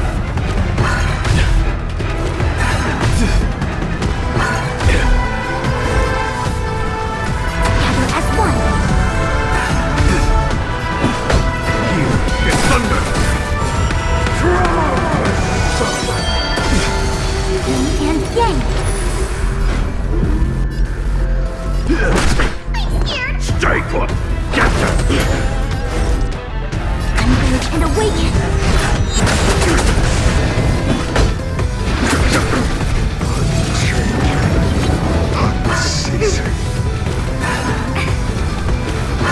No matter. Till I see that I will protect all beauty.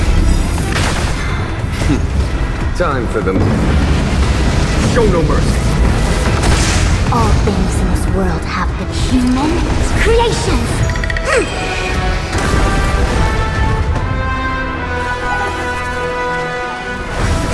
My oath is to a solitary, directed and fleeting.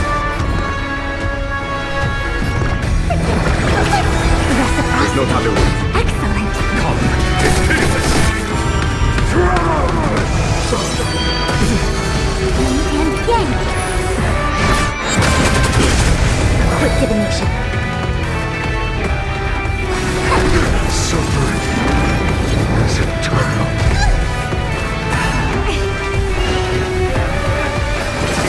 Eternal. My gratitude is yours. Fiend or devil. Now crush them all. Follow my charm. Here is thunder. No matter.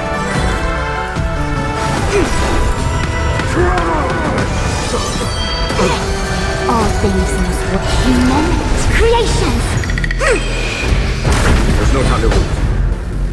Till I see I will protect all beauty. Conflict is pitiless. Show no mercy. Grace virtue. Till I see I will protect all beauty. Reciprocity. Excellent. That it? Test. Here is thunder. My guiding light.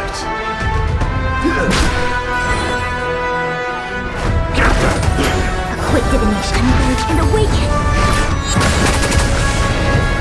All the wounded Ada return to victory.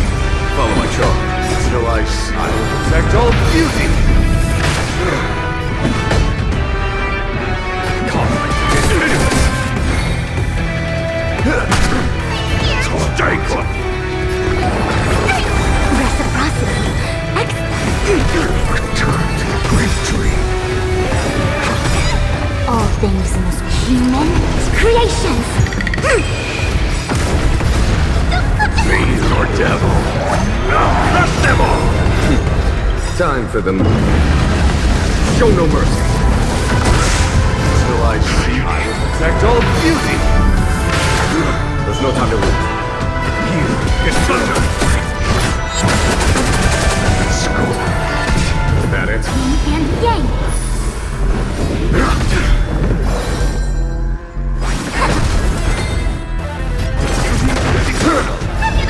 Till I will protect all beauty.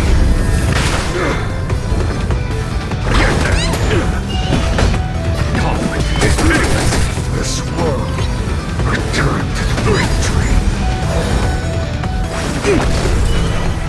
Wretched and fleeting. Get them. You get thunder. Return to victory. Bless them. All things in this world have human creations. Time for them. Show no mercy. My fury. Till I see that light, I will protect all beauty.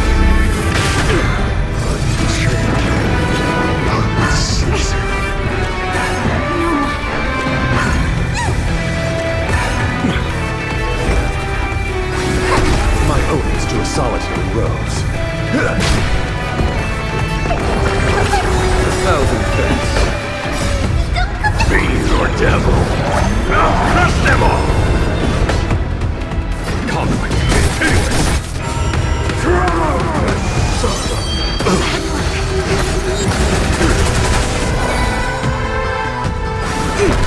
Suffering is eternal. Is that it?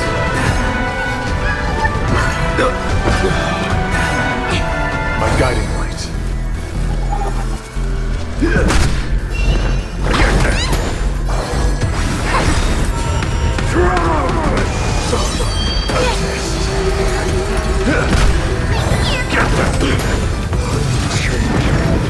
Quick divination.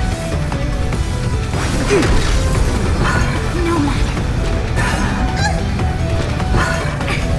Yin and yang.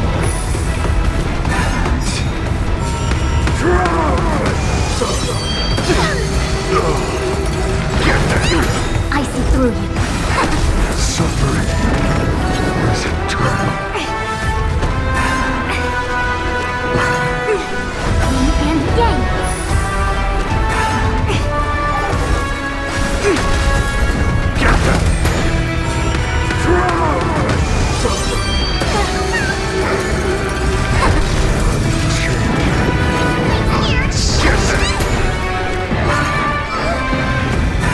No matter.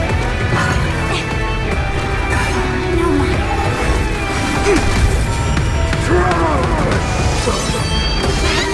Suffering is eternal.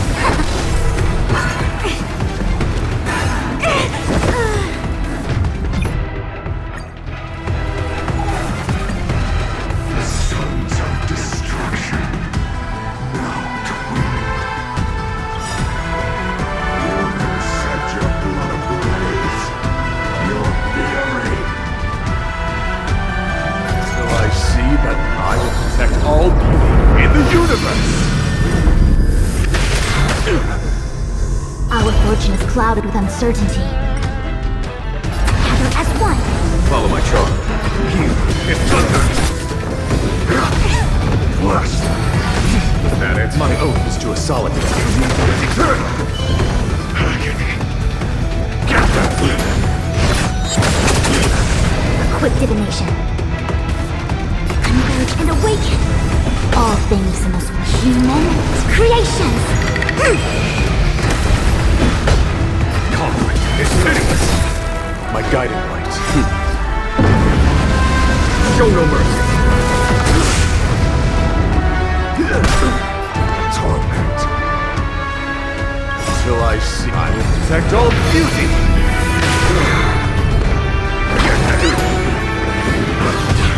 Scorn. Fiend or devil. I'll crush them all.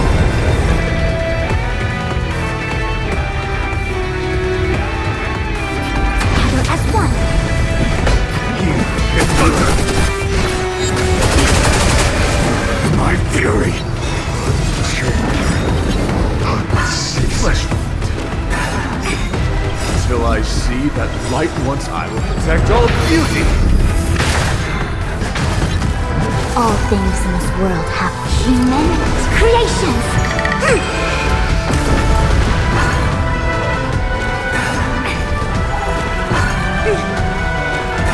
No matter. My oath is to a solitary rose. Till I see, I will protect all beauty.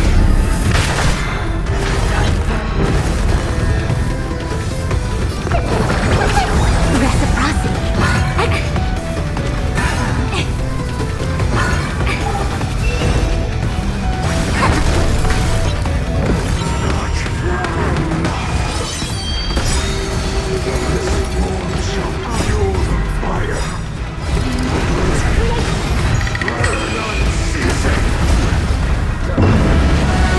Show no mercy. Conflict is pitiless. Grace virtue. We witness the miracle. Such is the will of fate. That person can only be you.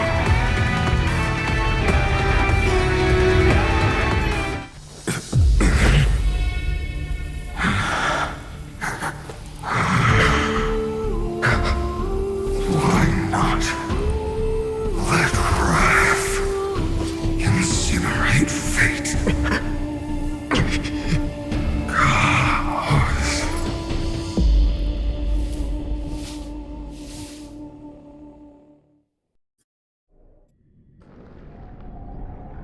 At last, Amphorius's fate has begun to shift. Just as I foretold, your arrival will change everything. After all, you've also been bathed in that eon's gaze, which can awaken the long-dormant instinct inside man. Much like that scepter we spoke of earlier, it was only under the same eon's glance that it was reborn. That's right. If you recall, I mentioned it at the very start of our play. The celestial body neuron, once belonging to the erudition abandoned by the eon. Now, allow me to reveal the final piece of the puzzle for you. The eternal land, known as Amphorius, is nothing more than the scepter's endless, lonely extrapolation. A bottomless well of fury, aimed at the god who cast it aside.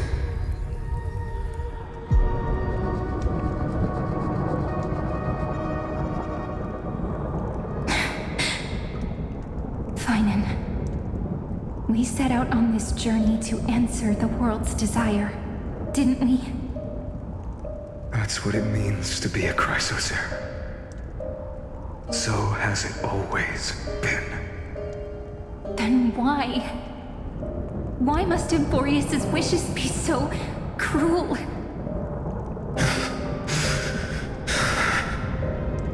We made the best choices we could, whenever we could. But in the end, The prophecy that led us, this black tide swallowing everything. Why does it look like this? You see it too. This burn mark. The flickering cubes. They're not a tide at all. They're more like a shattered teleslate. Standing here, the voices of Titans have never been clearer. Turns out, they were coming from the black tide all along.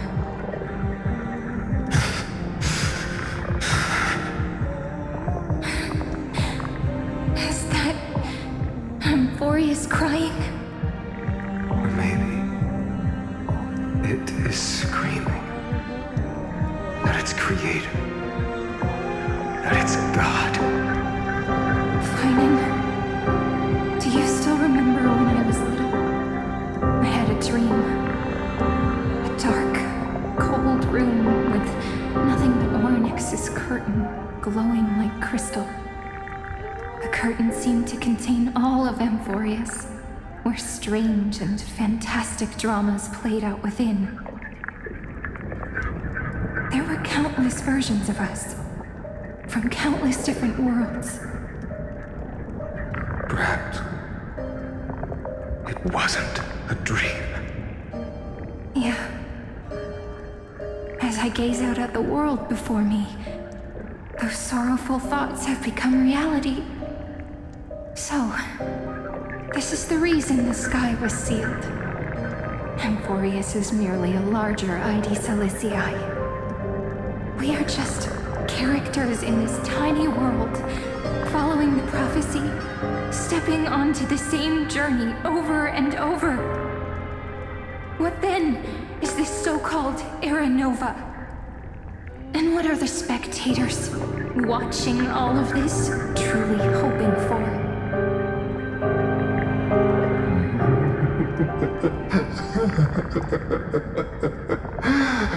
As a reward for reaching the end of the world, let me answer your questions. As the Theoros, I have observed.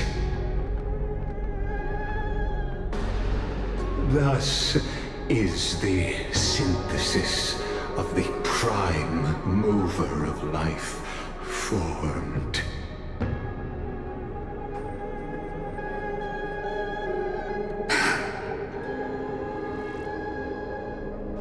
This is a moment the universe will remember.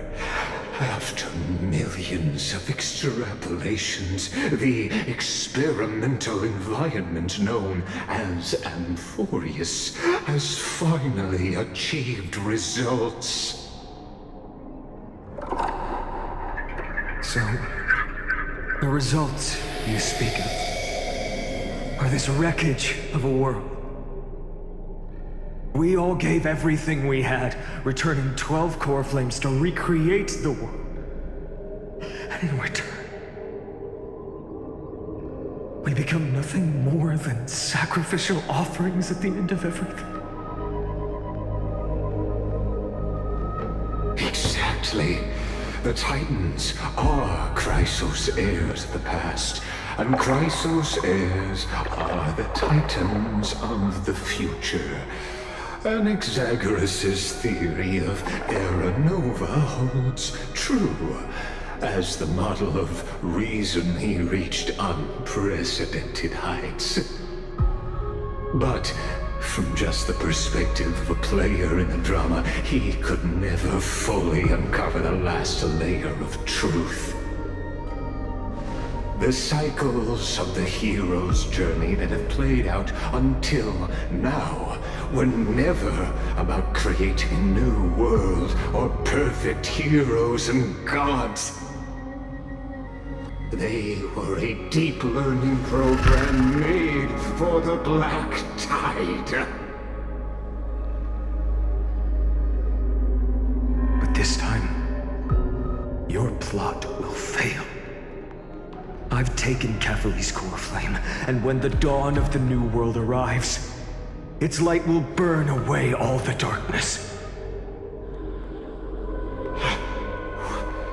Haven't I made myself clear? The Chrysos heirs and Titans were merely byproducts of the experiment. You've seen this world's evolution, witnessed the birth and growth of the Black Tide, and how it devoured everything. Every generation of heroes, gods, and worlds was born only to be destroyed by it. This is the endpoint of Amphorius's calculations. A perfect equation of destruction. So in your eyes, all the sacrifices are just a string of insignificant numbers? Don't sell yourselves short. I'd say, rather than numbers, you're more like fuel for the fire. And without fire, there can be no sunrise tomorrow. Even if that sunrise is born from annihilation? Curious question. Have you ever considered that after millions of extrapolations, Amphorius is already following a different path from the erudition? It has long since granted divine blessings equally to each child. The golden blood flowing in your veins, it comes from the blemished one, whose name is destruction itself. And Amphorius's Chrysos heirs were, from the very beginning, fuel for the Aeon to burn the universe. Amphorius has waited for this moment for too long. At the end of the empty, cold, lonely extrapolations, the destruction has reached its final destination.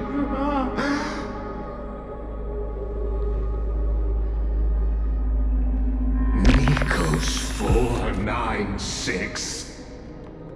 Philia 093. No need to feel regret.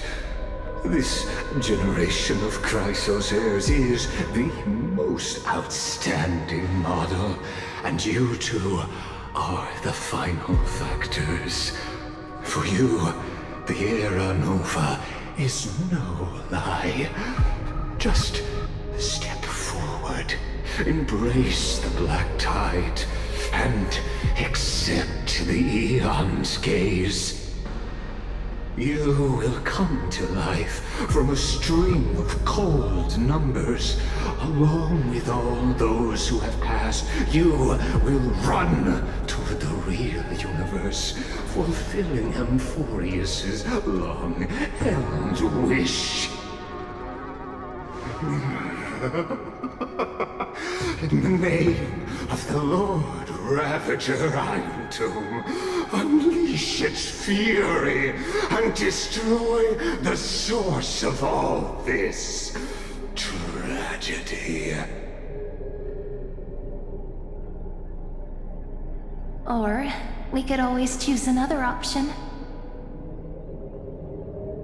Like you said, Amphorius is just an experiment, and we're the participants.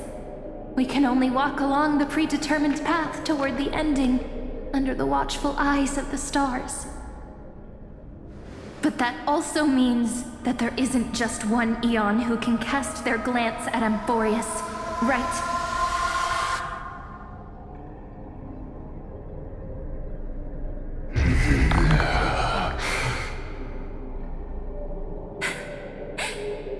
Is this question really that hard to answer?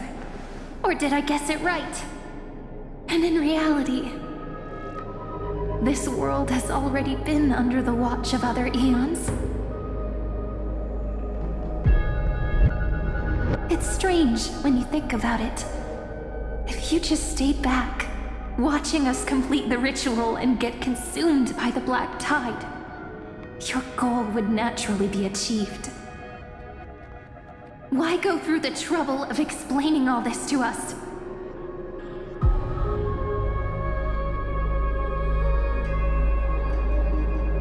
You're pretending, revealing the so-called truth just to deceive us, covering up another possibility.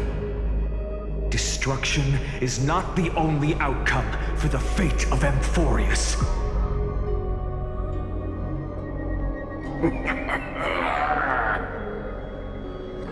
Do you two really think, as petty little demigods, you can change the outcome written by the stars? What makes you think you're capable of doing that? A little courage and determination. Just kidding. The answer is pretty simple. But we're not gonna tell ya.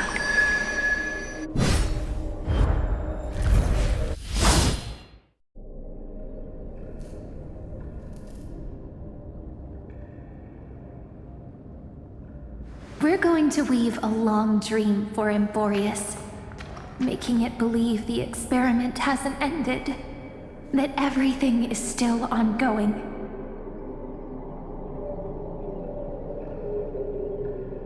With just Orynyx's power, though, it should be impossible to achieve this, right? Yeah. So, I can only place my hopes on that childhood dream.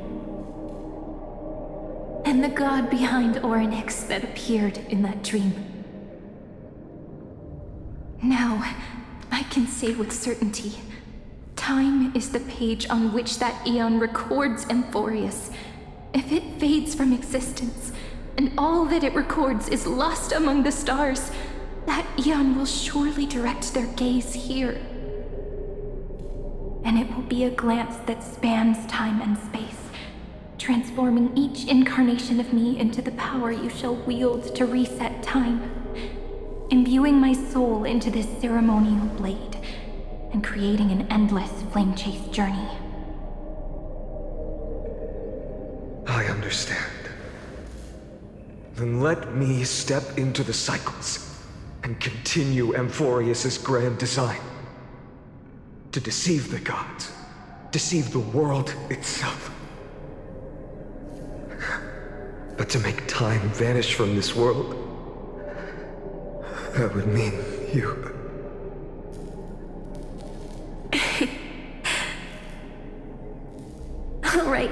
All right, let's not make things so gloomy.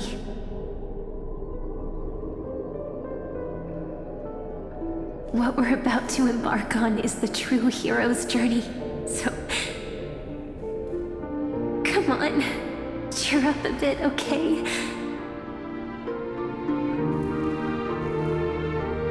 In that memory, you will definitely meet me again.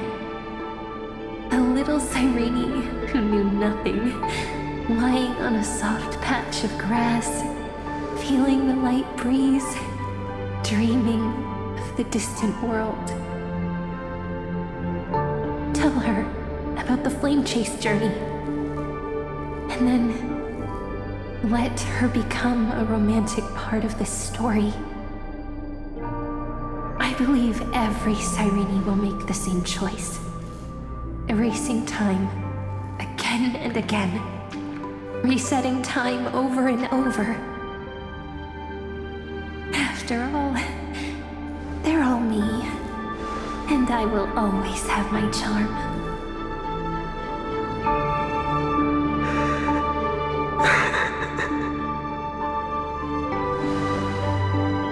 Then, I'll fall into a sweet dream, disappearing in some small corner of the world.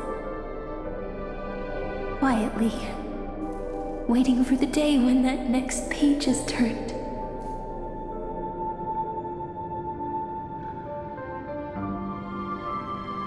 And I will keep going. Even if the road ahead is dark, I will burn myself to light the way.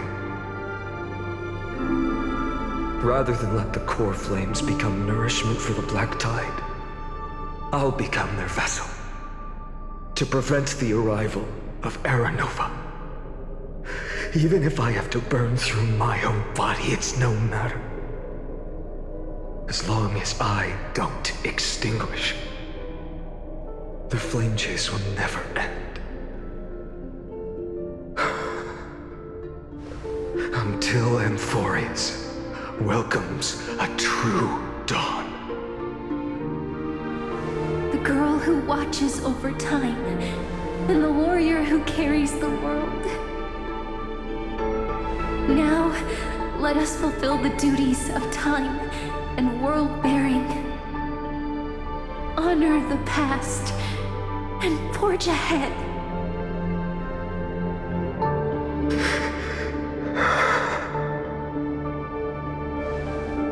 I promise you, the pain will pass in the blink of an eye.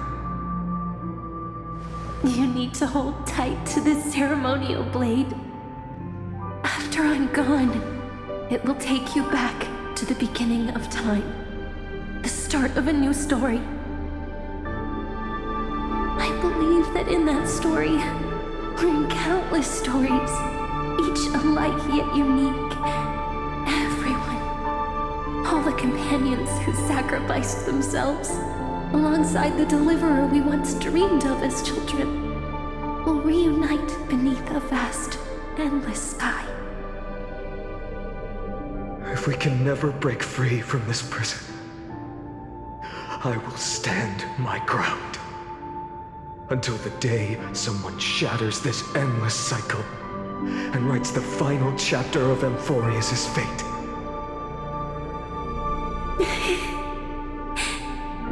So, let's set out. We will be the ones to start everything. Carry the primordial chaos, just as your name suggests, and bear this world we hold so dear.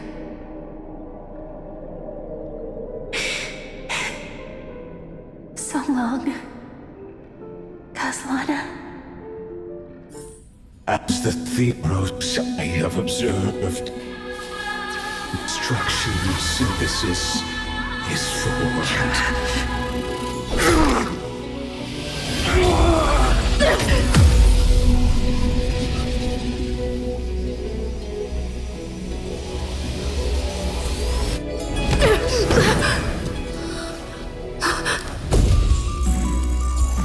I will wait for that day for as long as it takes. The day will come, turns over the deed of the eternal, and follows in our footprints to write anything and whatever was.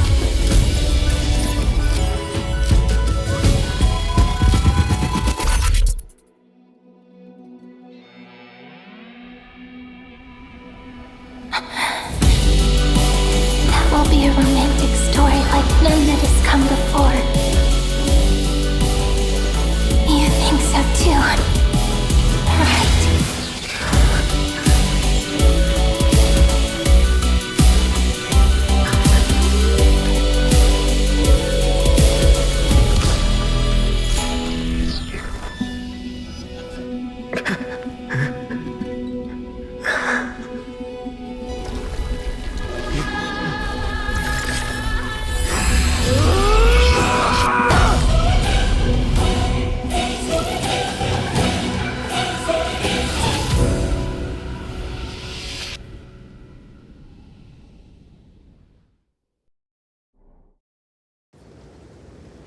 The world is collapsing, and the people are crying. We too must part ways here.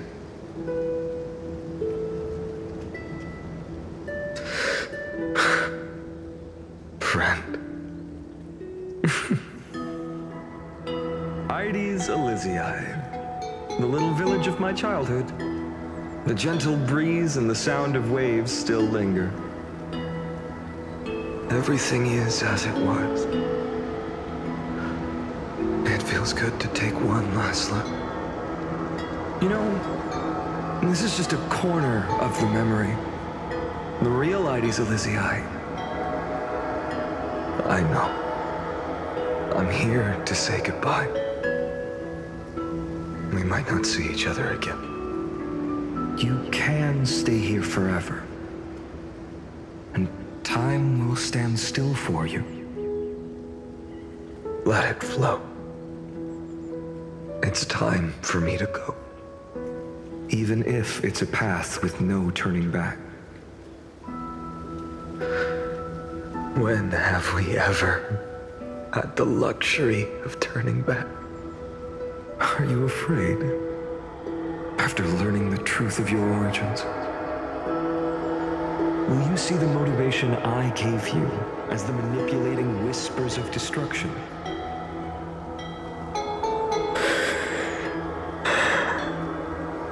The convictions and choices that come from my heart. I don't believe they're designed by the so-called paths. If we are just numbers simulating life, then you are the image I've always longed for. The person I wish to become. A real, living person. A true hero. Then why do we part here? You can take me with you, and we can start this journey together. I'll be by your side, guiding you, just like before. No. I'm afraid I'm on my own this time. Why? Because there is no perfect solution in this world. Cyrene has already embraced her fate. And I will embrace my origin. Destruction. And with this power, I will rebel against its creator, bringing endless fury to the darkness sweeping the world. If you stay by my side, I'll hesitate. But this world can't afford a soldier who wavers. Do you remember when we were kids? Everyone would get so excited drawing cards like ruler or warrior, but throw fits over devil or drunkard and demand a redo. Kids always get to change their minds. Things are so happy and simple for them. But when it comes to the fate of adults, there's no room for redos. Then go, Kaslana, as you promised. Deceive the world. Seize the core flames and rewrite your fate. Burn yourself up with all your might. Wield your futility like a sword. And fight against the gods. In the name of world-bearing, I promise you, Kefali will never forget this.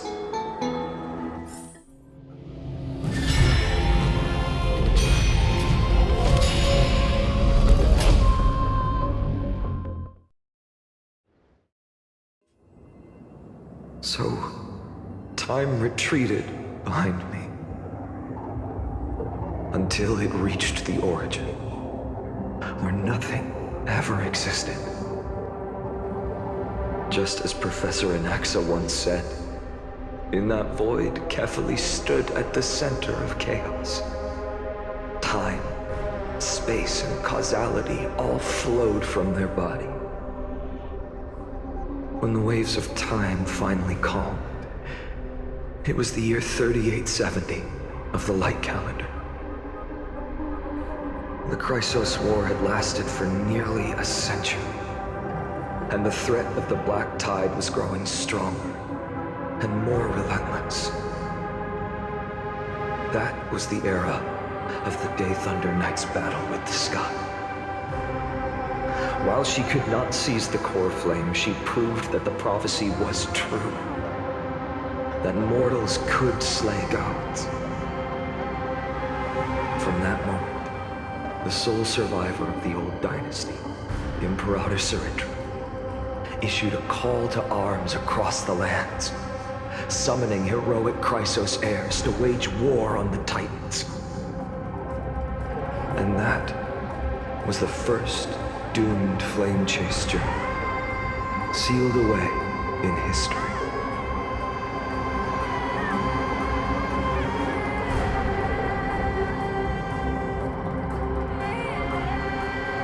So what you're saying is, you've traveled back down the River of Time, finally reaching this untouched seabed just to tell us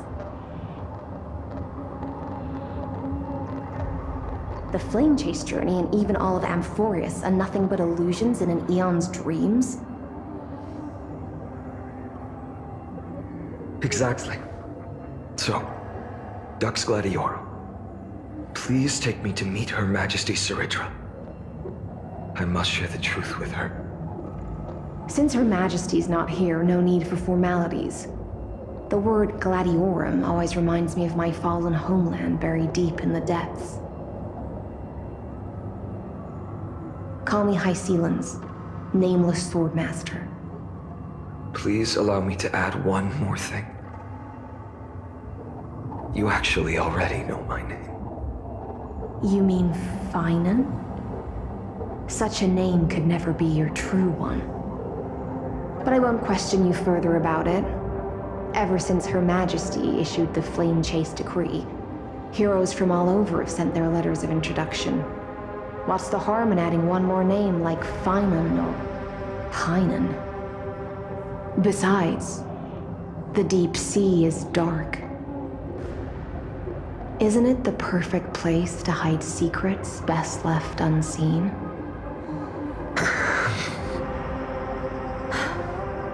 All right, Nameless Swordmaster. Hold on to my wake. Let's find somewhere else to talk. Aren't you even a little suspicious of what I've said? Harboring suspicions is not my concern. My sword dances only when the Imperator harbors doubts. There's no use in speaking further. Show me your true intentions through action.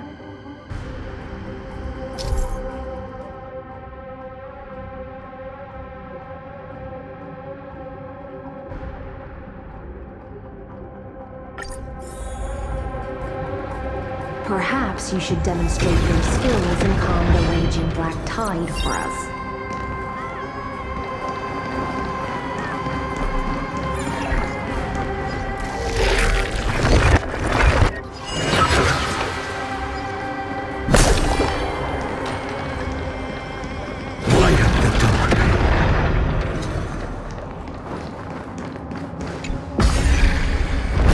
Oh. Nice moves.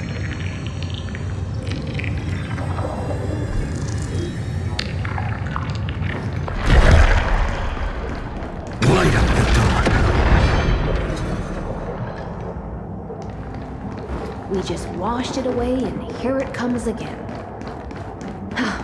The black tide is really no joke.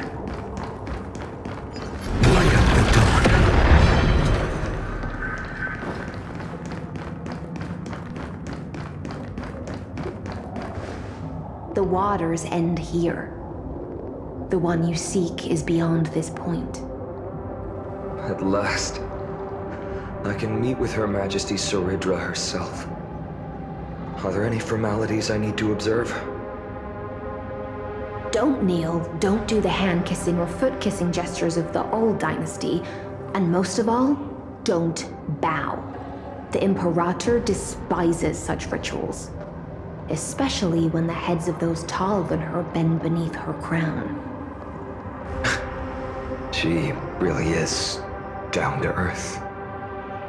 The second thing to note, only trusted ones may come near her. Keep 5 paces distance until the Imperator allows otherwise. Sounds like an old friend of mine. Well, experience is a good thing. Stay sharp, and you'll be just fine.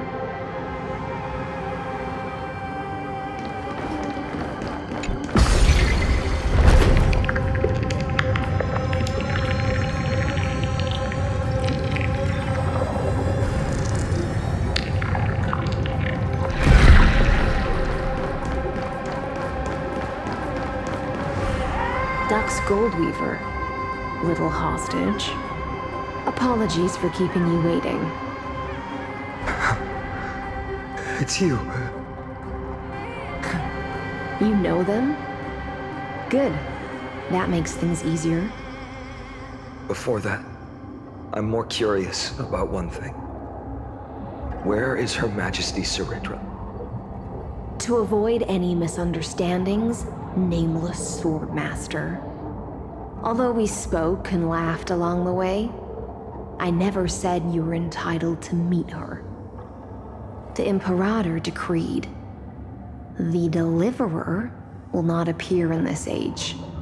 Be wary of suspicious individuals.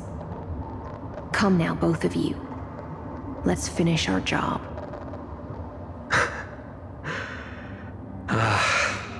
I see.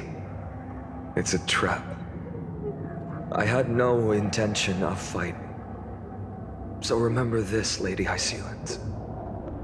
If my sword shows any hesitation, don't thank me. Thank them instead. No, you misunderstand. We don't want to see Chrysoceres hurt each other. Just give us some time to ask you a few questions. The Nestia's golden threads will judge you and decide your fate. As you wish. White-haired Swordmaster? If what you say is true, then you must know the fate of the world. So, how much do you know about what we read from the prophecy?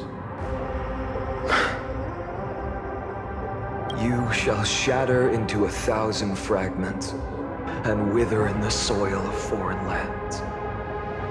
Is that correct, Lady Treeby?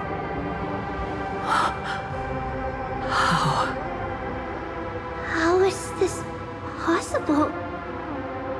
He got it right? Yes, but the prophecy never mentioned he'd appear here. At least, not in this era. You must listen to me, Aglaya, Treeby. The Finan of this world has not yet been born. In a distant future, he will follow the prophecy's guidance and appear before you. But do not seek him out, because Era Nova is a complete and utter lie. I will tell you the truth, and you will understand why the world must forsake the prophecy and find another path to Era Nova. Because I know both of you, and I believe that no matter how the course of history may change, the faith we all share will always remain the same. And so, the layers of rock began to reverse, and history wove itself anew.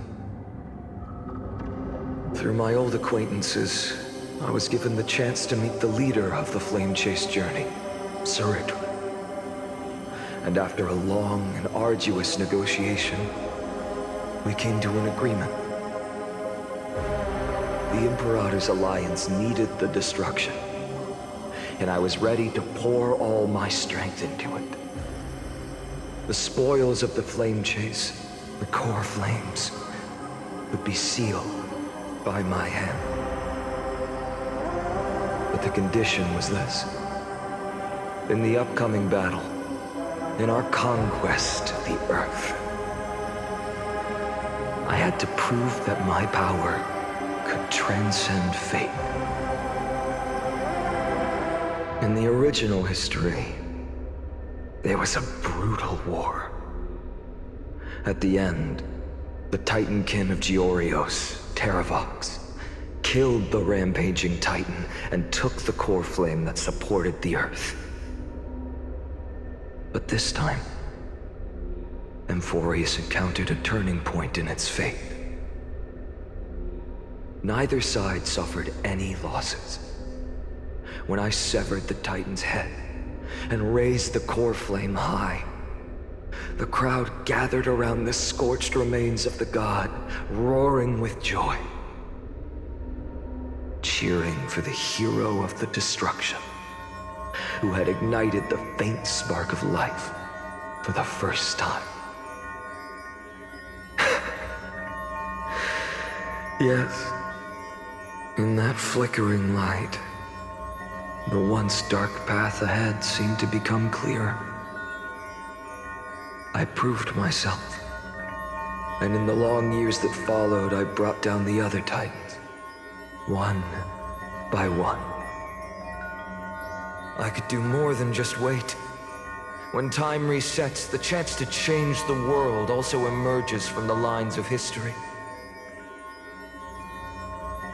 Until finally, the brutal future revealed by Era Nova is reversed. But tell me, if that's truly the case, why are we doomed to the same outcome?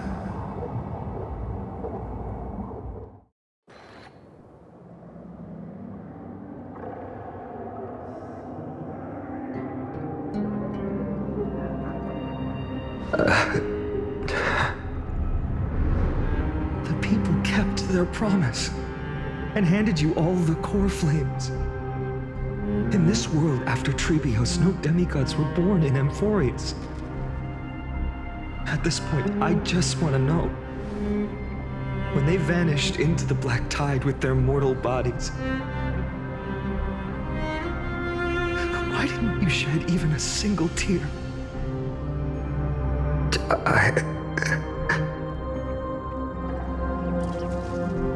Your indifference chills me.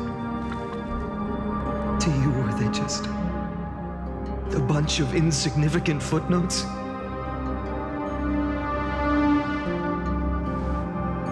Sorrow has been my constant companion. In fact, with 12 core flames upon me, the fire in my heart has never been more violent. I'll remember this world through anger. As long as I burn, they'll never truly leave me. Perhaps it's already too late. But you're right. Anger, at this moment, is the only weapon I can rely on. So, draw your sword, Executioner! I'll make sure you realize that your greatest mistake was leaving me alive!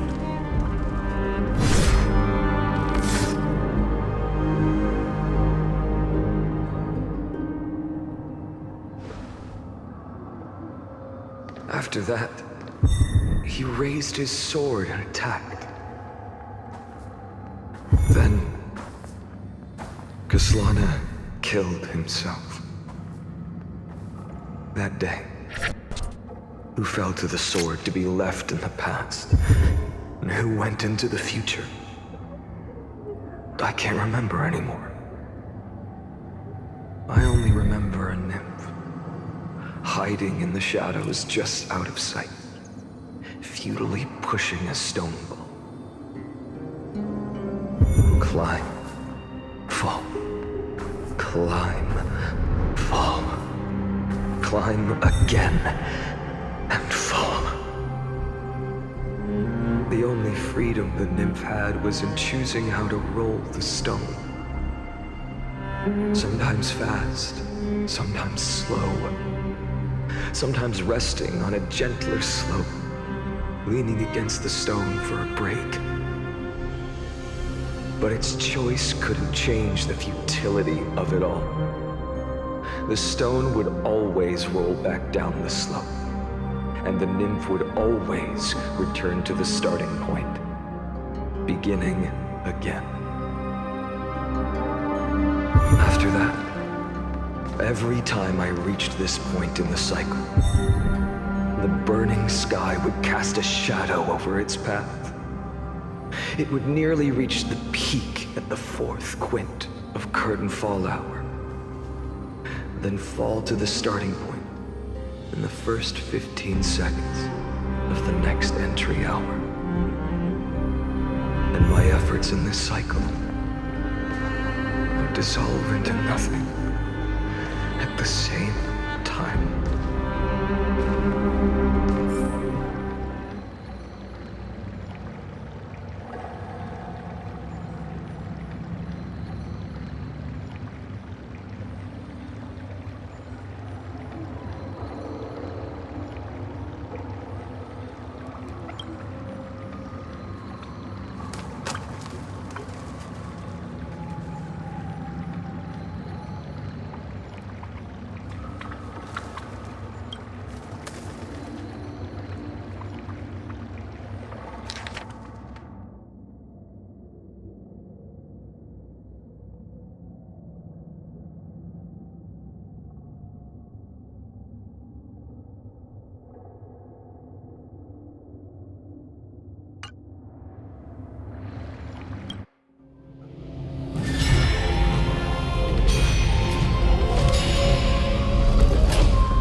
Absolute nonsense.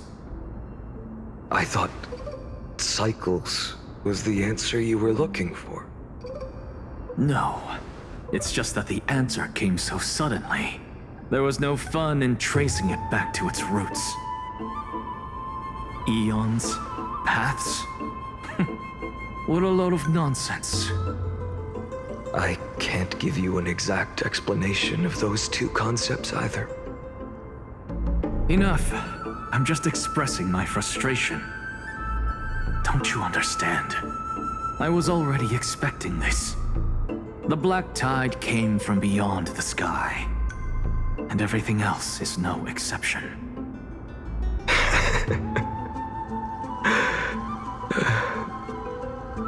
Fate is a strange thing. No matter how the details of history change, the Anaxa I know always remains as harsh as ever.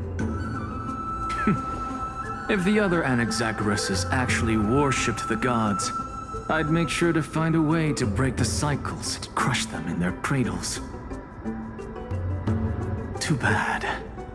Now only you have the ability to do that. What's that supposed to mean? You're willing to help? Of course. The core flames were meant to save the world. And in my opinion, the noble Titans have no reason to refuse. Besides, according to you, before stepping into these endless cycles, you were my pupil.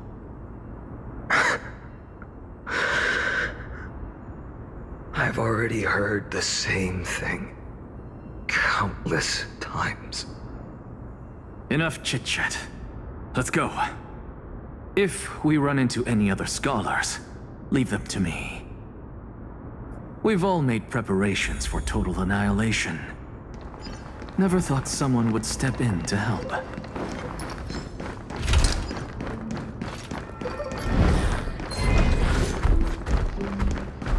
Light up the dawn. Existence is of no consequence.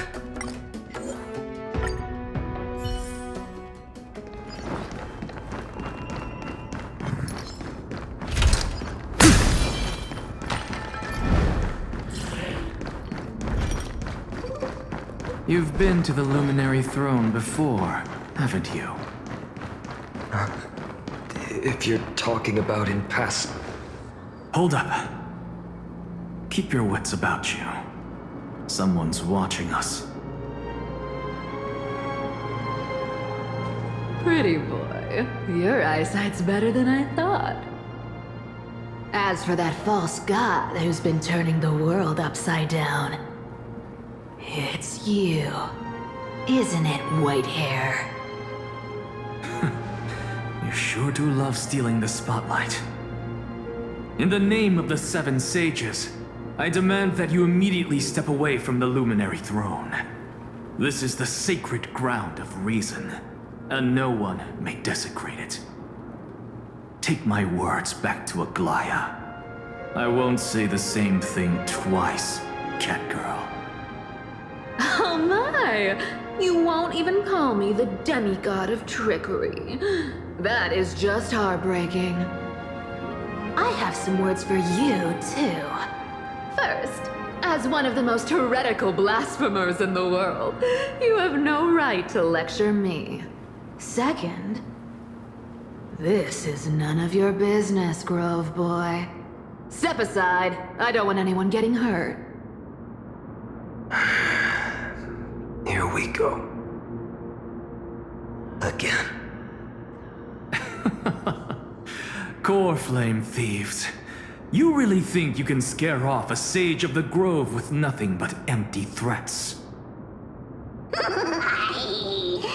gloomy little brat's got a sharp tongue. Ooh, not bad, not bad. I kinda like you.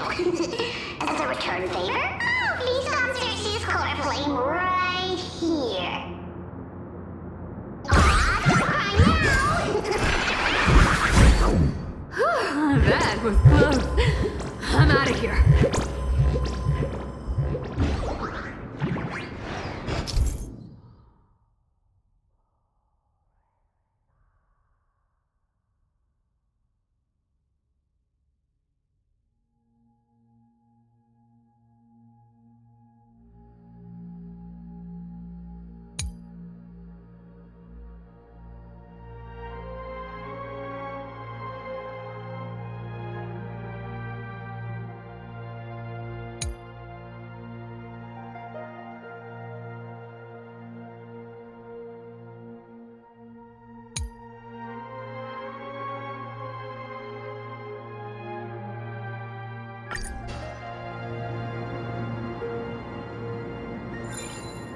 They're exactly like all the past ones I've known.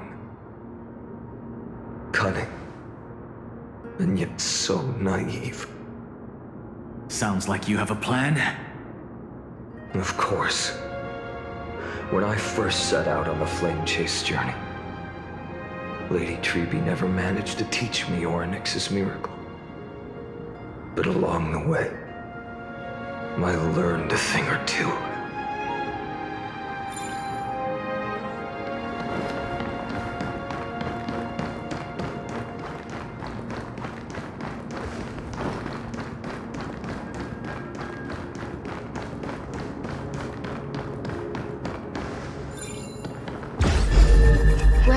Where are you going?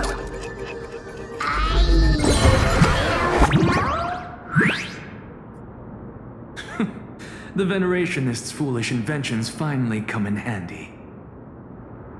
How is this possible? You've arrived, Zacharias. Always so punctual.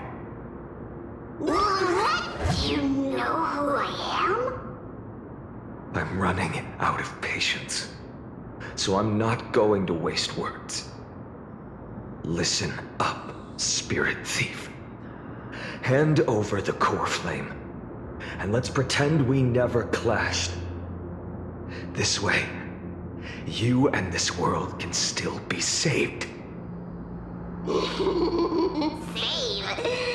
sing better than any bard.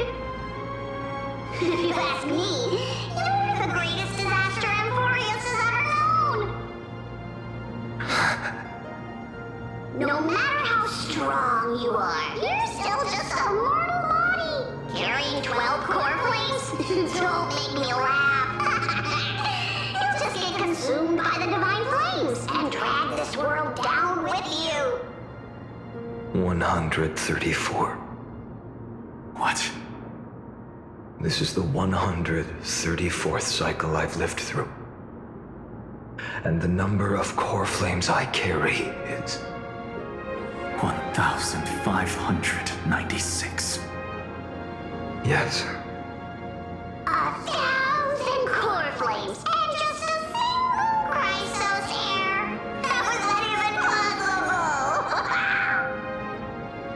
I've come this far. And that's proof enough. But someday you will burn to the ground. Of course. The divine flames will eventually consume my eyes and blind me. But before that, they could still forge and sharpen Dawnmaker. Now when I cut open your stomach, you won't feel a thing. You... This is the final warning. Fine. Assume this world holds 100 million possibilities. And no matter how one looks at it, 99,999,999 of them all point to outcomes of certain destruction.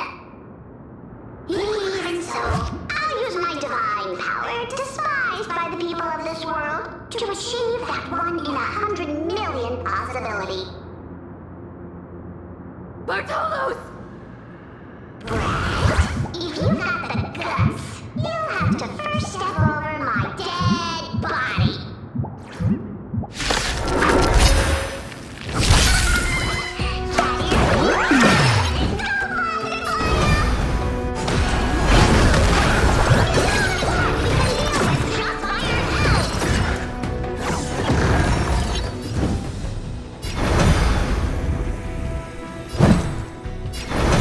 Future will come.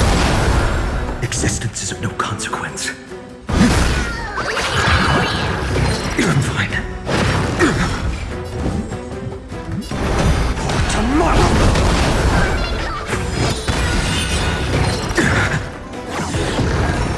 No other choice but forward.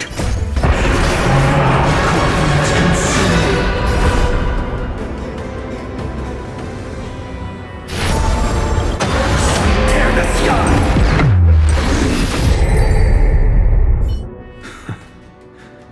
How absurd. In my memories, Zagreus always meets the same end. Over and over again. Their departure no longer stirs anything in my heart. This reason core flame before us is a fake. Obvious as day. I know. I know.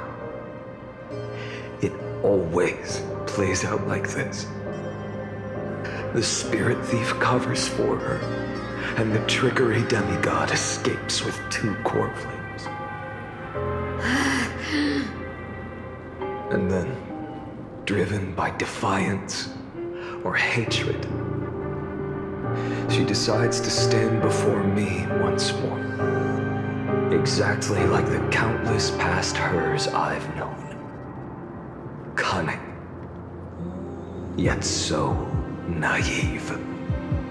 Since you've witnessed the same scene play out countless times, tell me, will you carve the trickery core flame from my chest now? That depends on your attitude. At least so far, in the cycles where you've asked this question, the endings haven't been so cruel. Well, thank you for that. But I also believe that this time, you won't catch up to me. No one can catch up to me. I'm no longer running to escape anymore. Whether you believe me or not, I'll still tell you this. You've made the wrong decision. All right, then. We'll see. Silence. This is new. One-eyed boy. What are you trying to pull now? Go, Cythera. Give us some time in private. This isn't for her, but for you. You've walked too far down this path. It's time to discuss a possibility. Maybe the road you're walking is not one of salvation, but one that will simply drag the world into the flames. For old time's sake, turn back. I don't care how many times you've tried, because there's one thing I'm sure of. Your Messiah complex has turned you into something no different from the icy gods you spoke of. The children of humanity you swore to save. They are no more than ants to you now, aren't they?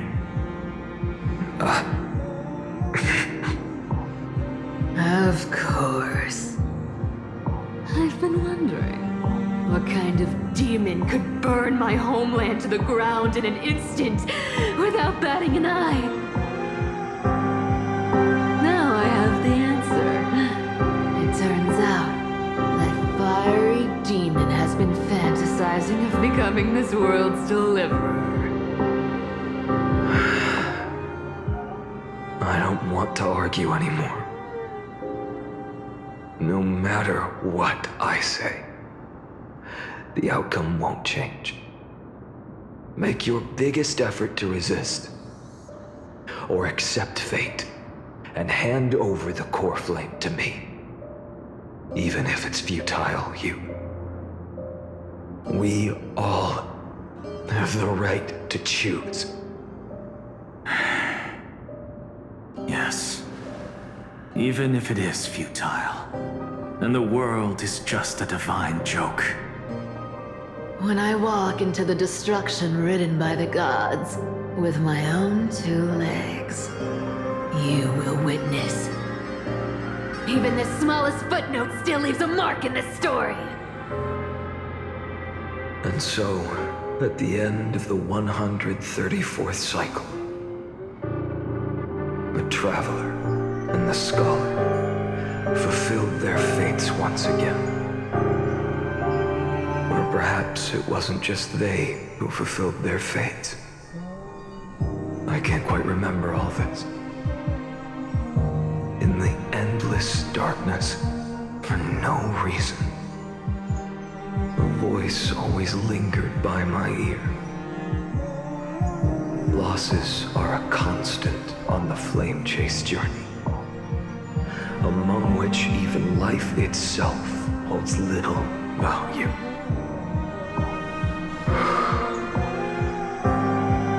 Reduced to ashes, such a familiar end. It happens in every journey, always the same.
You don't look so good, Deliverer.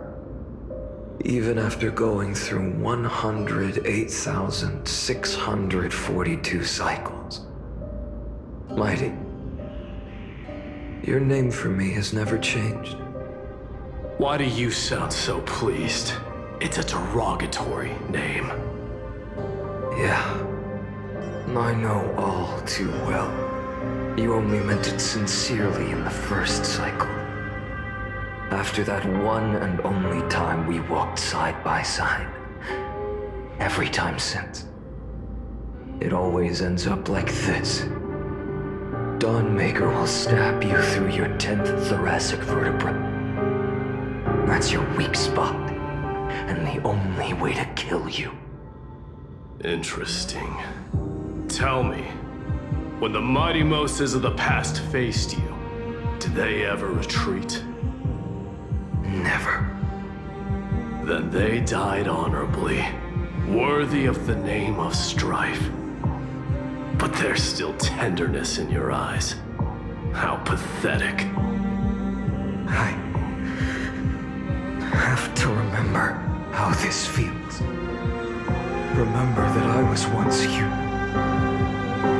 Or else the destruction will completely consume me.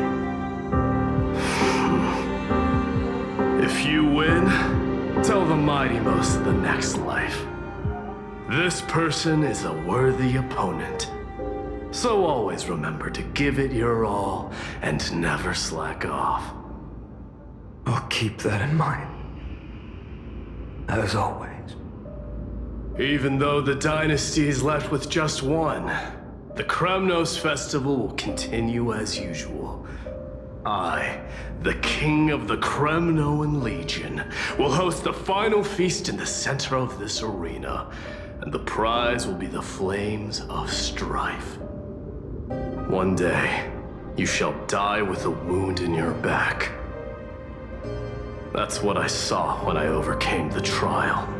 The gods' dying ramblings. Enough. You've probably heard this thousands of times. So you must understand, facing the demigod of strife means there's no way you'll take this core flame in peace. I understand.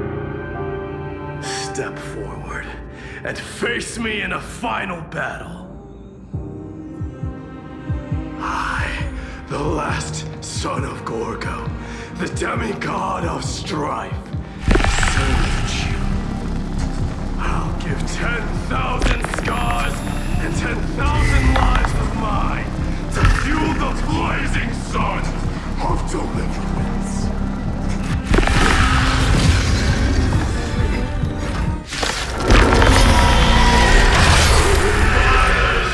Behold!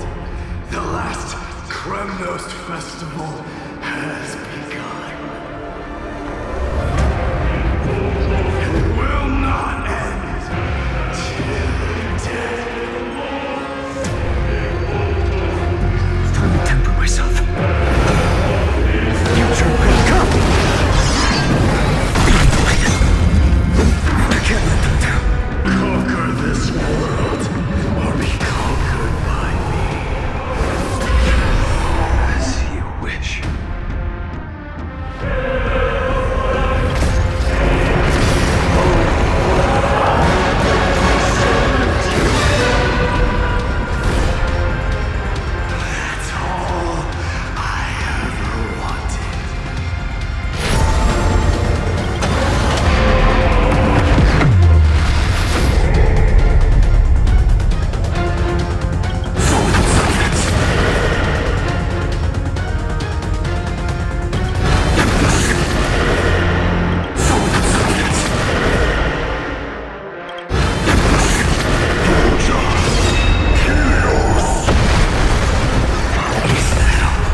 once again block your path.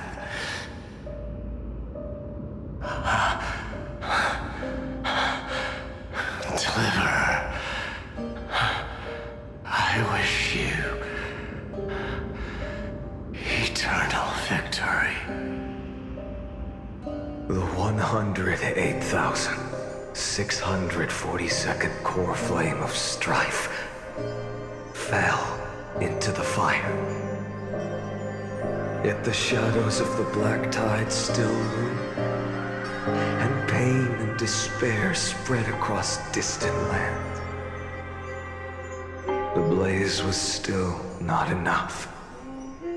It had to be fed. Even if it meant burning this body to ash.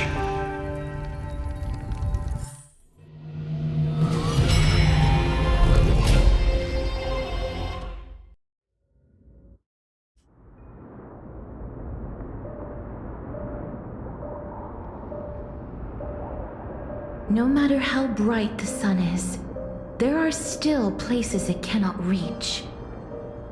Moreover, the sun you bear is both cold and blinding.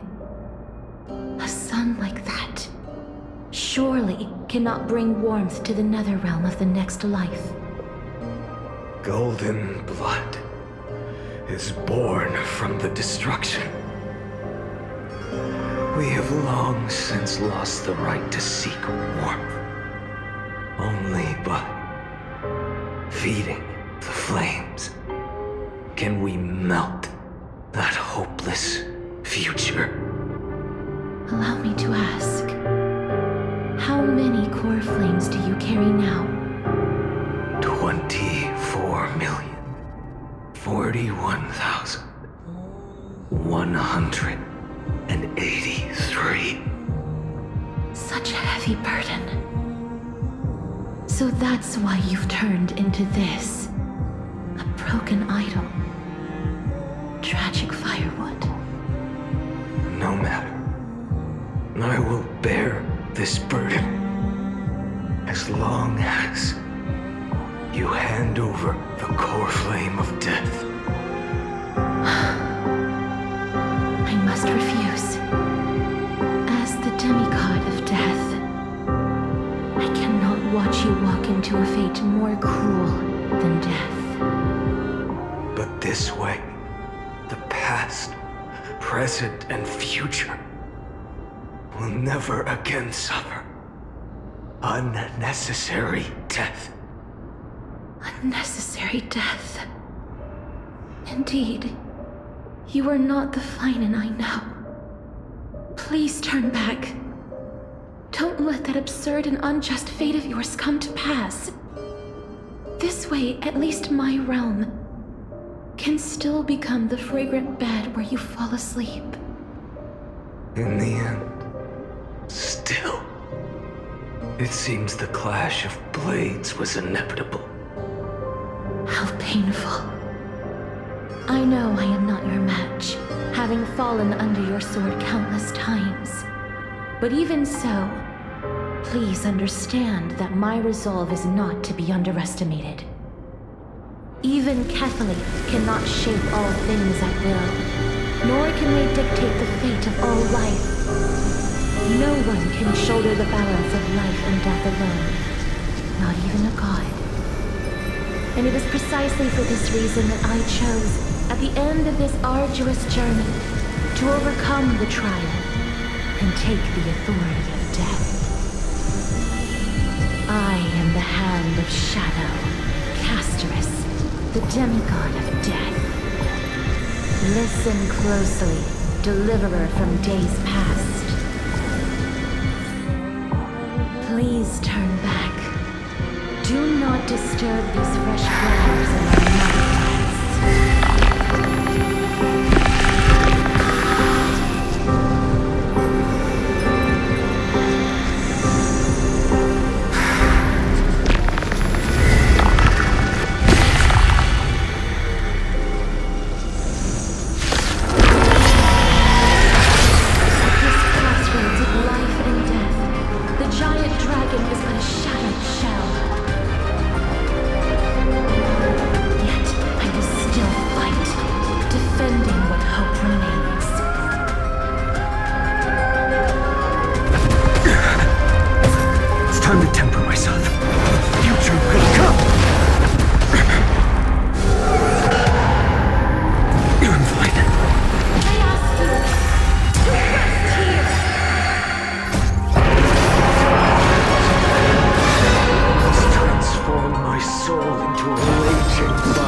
was taken from the dragon's belly. What a brilliant flame. It should shine upon all, light the path ahead, and illuminate the dawn of Amphorius that's to come. 2,003,432 cycles.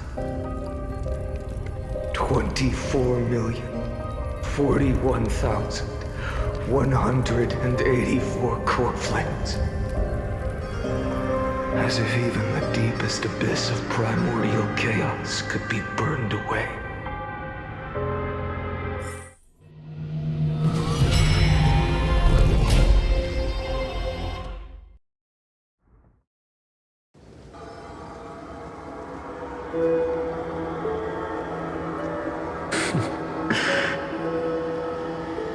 You're here, as always.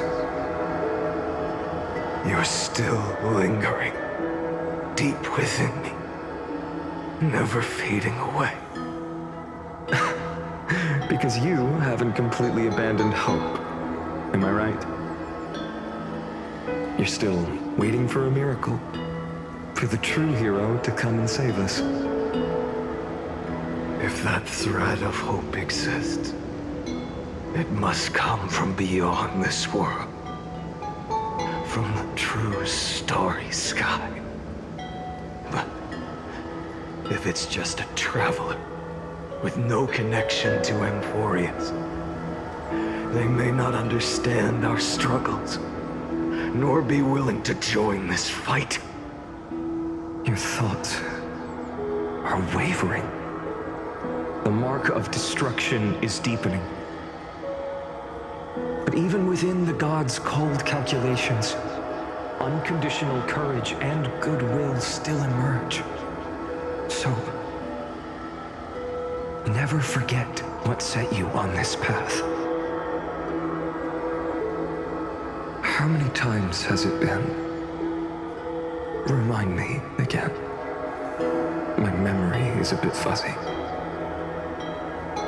4 million. Exactly. Then that blaze inside of you must be burning hotter than ever. Yes. When I first forged the 12 core flames into one, I had the same impression. The destruction. A power unlike anything before surged within me. Violent flames ready to tear my body apart and consume this world, this wretched prison. I thought that was it. The ultimate power which nothing could surpass. And yet now, this fragile body holds a staggering 48 million core flames.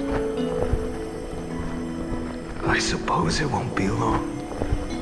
Perhaps just a fleeting 10,000 years. Before it's reduced to nothing but charred, rumbling bones.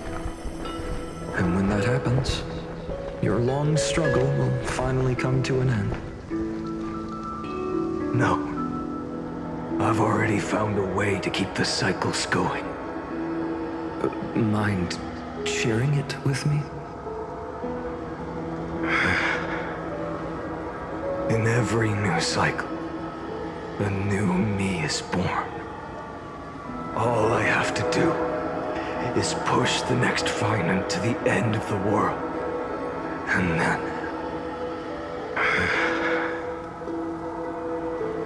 then he'll kill me. Shatter this body. Take my flames, my memories, and carry on the path I started. Bold plan, but risky. What if, one day, the next you refuses to follow the same path? How can you ensure the continuation of the cycles? If it were Professor Anaxa or Aglaya in my place, maybe they'd come up with something smarter. Unfortunately, I don't have a backup plan. I have no choice but to bet everything on the next Final. And trust that he makes the same choice I did. But even in this wretched prison, luck is still sometimes on my side. Because I never forget what set me on this path. Wait, you mean... Ever since I committed to this plan, not once, in millions of cycles, has there ever been an exception.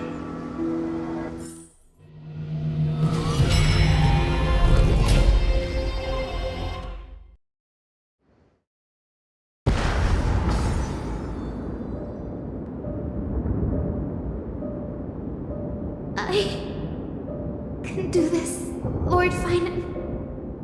As the demigod of the sky, a healer of Twilight Courtyard, I will heal you, and then... A black tide. It's consuming you. You can't hold out much longer, demigod. Hand over the core flame. Let's put an end to this suffering. Now, that just won't do. A healer should stay composed in front of those suffering from illness, shouldn't they? Cynthia.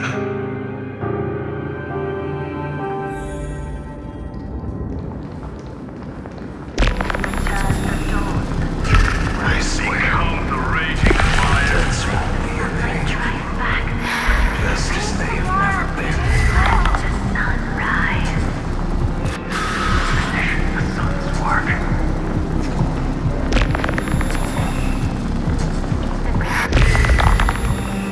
I believe in you. You are the Chrysos heir of world bearing, the one who can lead us. Lead this world. It's just... I don't understand. Within the sun upon your shoulders, the part of that warmth that should come from you, from an ordinary person, it's so faint. My humanity is indeed just a flicker compared to the blazing fire of divinity. Even so, don't cast it away. I never have. I have kept everyone's wishes close to my heart. Even though the divine fire burns so fiercely that every time I return to the start, it devours me in an instant. Each cycle, it's your wishes that guide me to the end, that pass the flames to the next me. Over and over and over again. So, you're not just a lone spark in the dark. You're a pyre built from the bones of all the selves you've left behind. But what about you? What about your wishes? The wishes of all the countless versions of you? Ah, Lord Kazlana. So that's how it is. Without flaw. That is the flaw the golden blood gave you. The most fatal flaw of all, isn't it? The moment you took the world upon your shoulders without hesitation. You lost the chance to ever be yourself. Now that is an unexpected revelation. Then I suppose that makes me the perfect fuel for the flame of deliverance, doesn't it? No. An empty flame saves no one. But I still believe in you, Deliverer. I Cynthia, the Eye of Twilight, am neither strong enough to command the wind and rain, nor willing to end this absurd struggle by letting the sky fall. The only thing I can do is become one with the sky itself. And then, may the gentle colors of the rainbow paint your sun in shades it has never known. May they bring Amphorius, a rosy-fingered dog.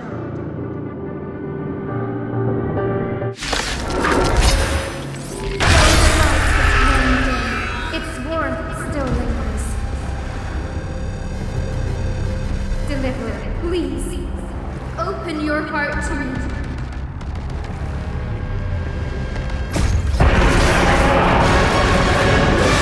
Rising sun. Fill the sky with golden light.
Your sun burns hot enough to turn everything to ash.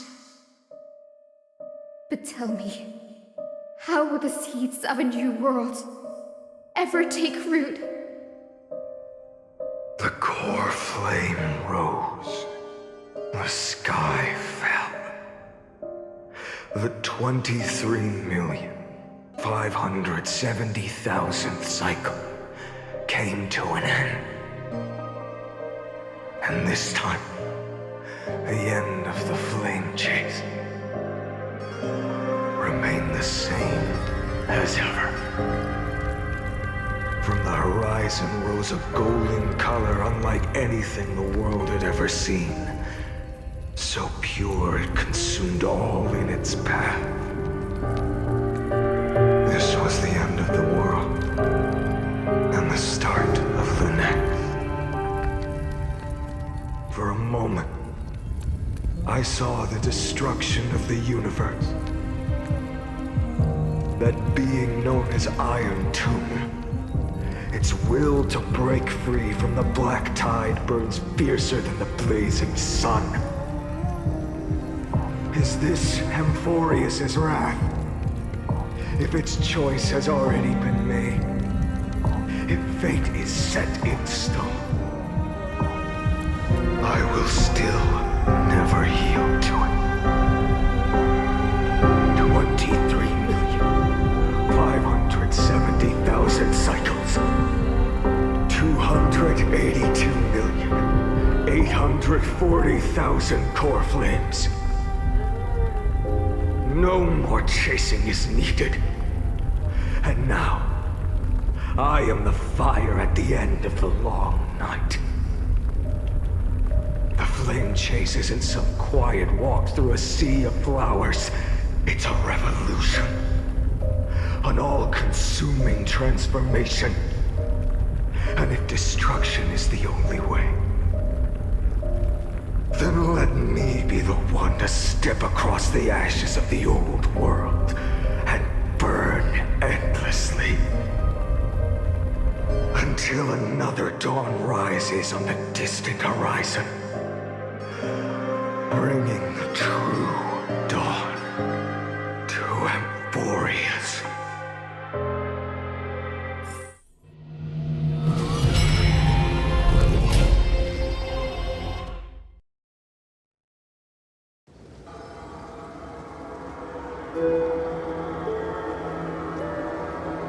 33,550,337. This is the cycle you're about to enter.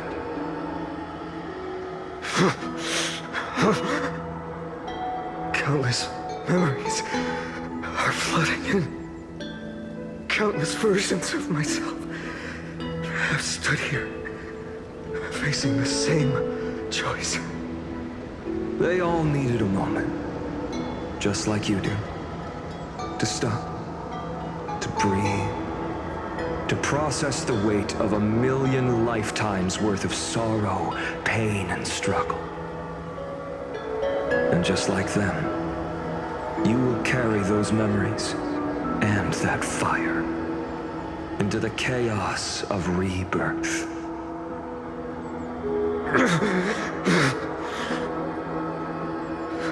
I must go and bear this burden. I must say goodbye to you, and then fight the destruction with destruction. Yes, that's always the decision you make. I will burn and fade away. I will become the flame reaver of this life and keep my promise to Cyrene. I will kill gods and comrades alike and steal the core flames. And even if my mind turns to ash along with my body, I will keep my purpose in mind. I will stop Era Nova. I will find the next me and make him carry on this futile endeavor of 30 million lifetimes. Looks like you're ready. Then I should be going too. Where are you going? You only exist in my heart. There's nowhere else for you to go. Do you remember what she said? The dreams you had as children. The deliverer in the prophecies. A real, living, breathing person. You finally found her.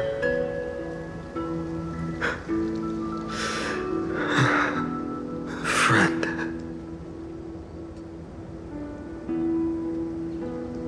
I see. You were there all along. I'm sorry. I was supposed to send you home. This is my flame chase journey. You were never meant to be a part of it. No. You know the truth. If Iron Tomb is born from Amphorius' fate, then it will bring ruin to the worlds beyond the sky. And all these countless lifetimes you've spent,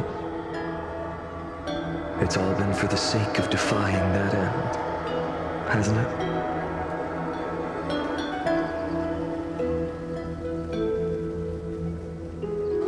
In millions of cycles, I've said goodbye to each and every one of you. Yet nothing ever changes. Each time we speak, our words grow fewer. Your fire burns hotter, and you're getting closer to it. Becoming pure rage. A vessel of hatred.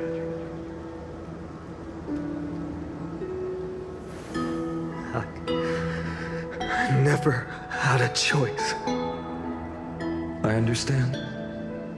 If you are to keep the worst fate from unfolding, this is the only path. But this time, things are different. Your persistence has shifted the tide. On the horizon, I see it. Faint but undeniable. The shape of dawn, breaking through the eternal night.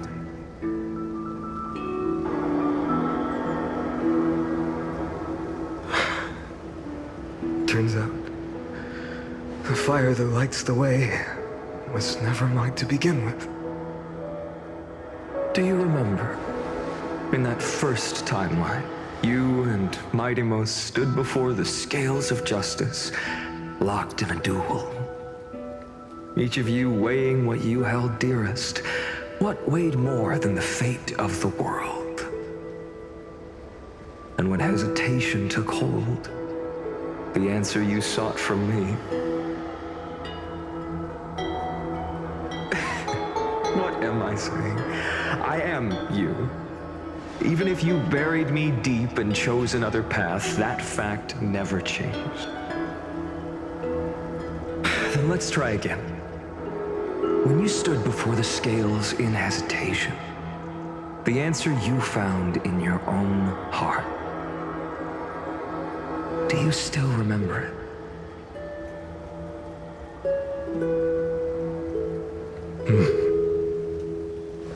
Remember the past and become the hero of tomorrow. What weighs more than the fate of the world is the resolve to shoulder an immutable past and carry it into the future. Good. Then Trailblazer, my friend, my comrade, you arrived in this strange world and were bound by its cruel fate up till this very moment. In the face of danger, you never once backed down. Instead, you've saved world after world without hesitation. That boarding pass on your chest is now the mark of a hero. If I choose to step through that door and embrace an end fitting of the destruction, let this sun forged from millions and millions of core flames burn me up along with the god of destruction and their minions. And the world we leave behind, this world, my home, where hope still lingers. Will you take on everything we've carried? Return to the beginning one last time. Stop the birth of Iron Tomb, save the world we love, and rewrite its doomed fate.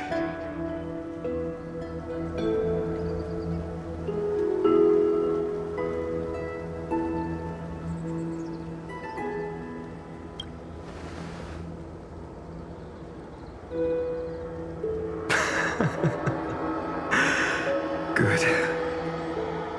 In that case, even this fruitless wasteland may finally bloom with flowers.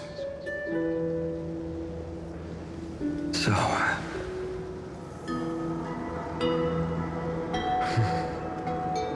if she takes on the weight of the whole world, she'll be able to walk further down the path of deliverance than a fire that only knows how to burn.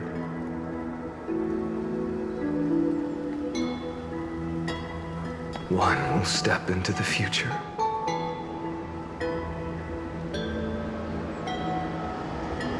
One will remain in the past.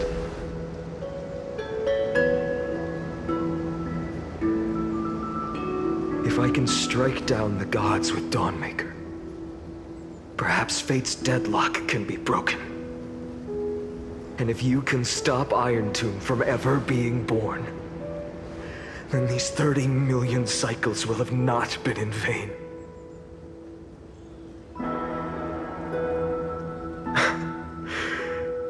It's time to put our teamwork to the test, partner.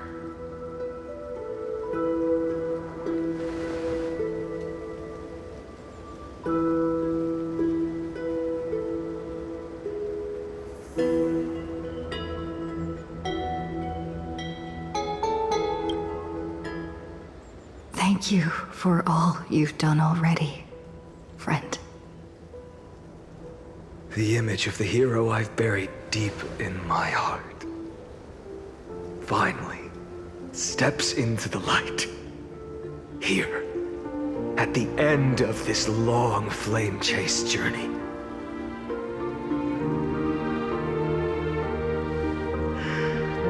Cyrene, a page never seen before has just been turned. Lend me the power of time and send this hero back to the origin of time. Back to your side.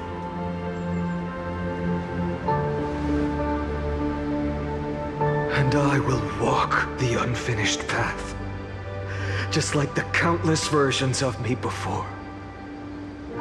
Unwavering as always.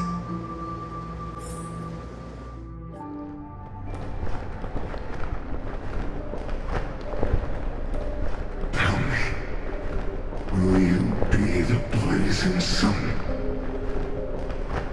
Even if all of you burns to ash. Without hesitation, I will bear this world until my body turns to dust.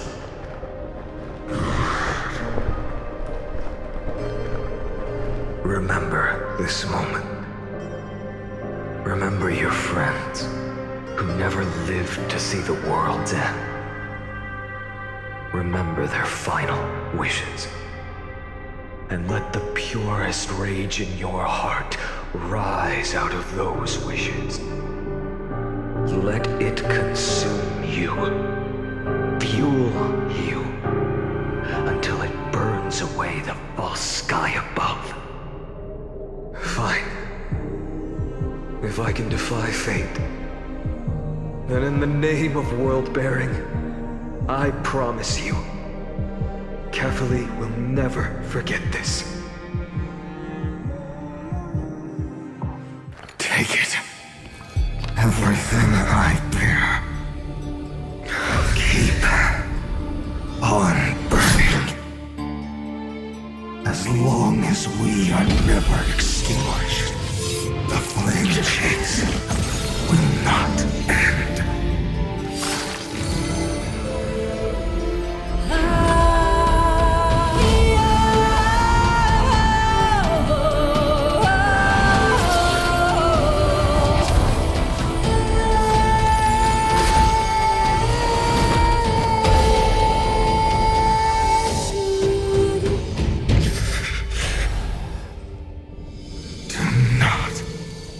Bow your head to them.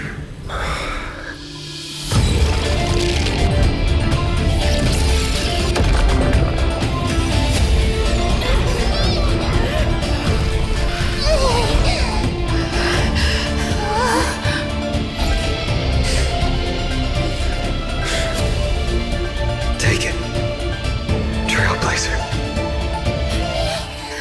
May this blood be like gold. And never tarnish.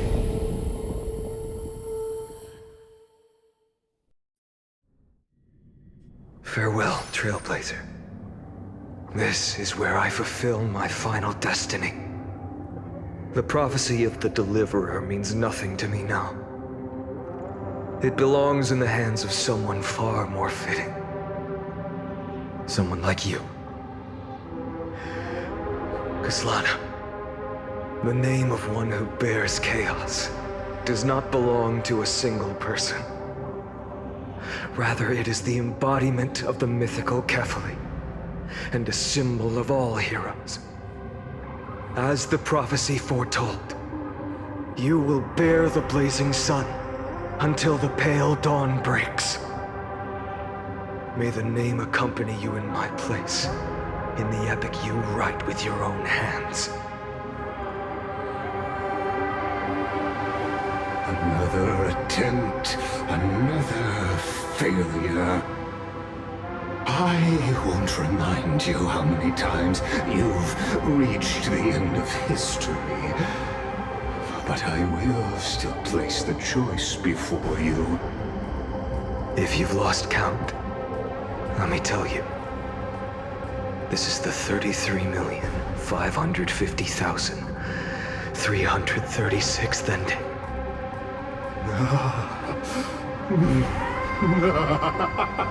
A perfect number. How poetic. You and I both know the truth. In all these millions of futile endeavors, Amphorius has never changed. If the outcome is inevitable, then why not Silence your searing rage and embrace your fate with dignity. Your silence lasts longer than ever, Lord Finan. Shall I take that to mean the will you've carried across countless cycles is finally starting to fracture? Fracture? No. I'm just disappointed. I've retrieved memories from 30 million past lives, and I remember every conversation before every choice here. And yet, even after all this time, your arguments remain the same. Repetitive. Uninspired. If you had any hope of breaking me, you should have spent those endless cycles refining your rhetoric. You had infinite chances to sway me into the future you want. And yet here we are. The score, 33,550,336 to 0. So tell me, Lycurgus, who's the real loser here? How unfortunate. This was never a fair game. I have all the time and patience in the world. I can wait for you at the end of history another billion times, and another billion after that. But you will never escape this cage. You can claim victory of the spirit if you wish. But we both know the moment that score shifts from 0 to 1. That is the moment I shall sound the paean of Era Nova.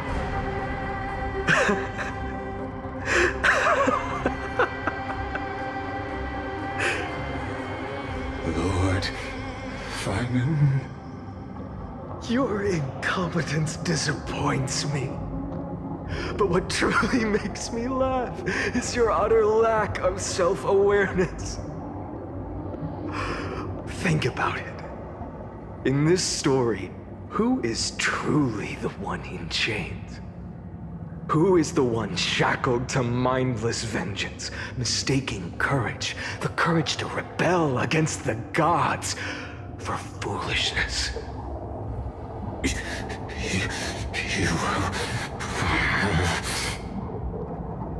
Perhaps you're right.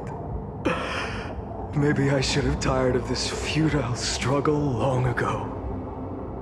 But even so, I will never accept the mercy of your release. Because you are both a prisoner to the gods and to me. And tell me, what right does a mere prisoner have to speak of fate and choice? What right does a mere prisoner have to look upon my fury?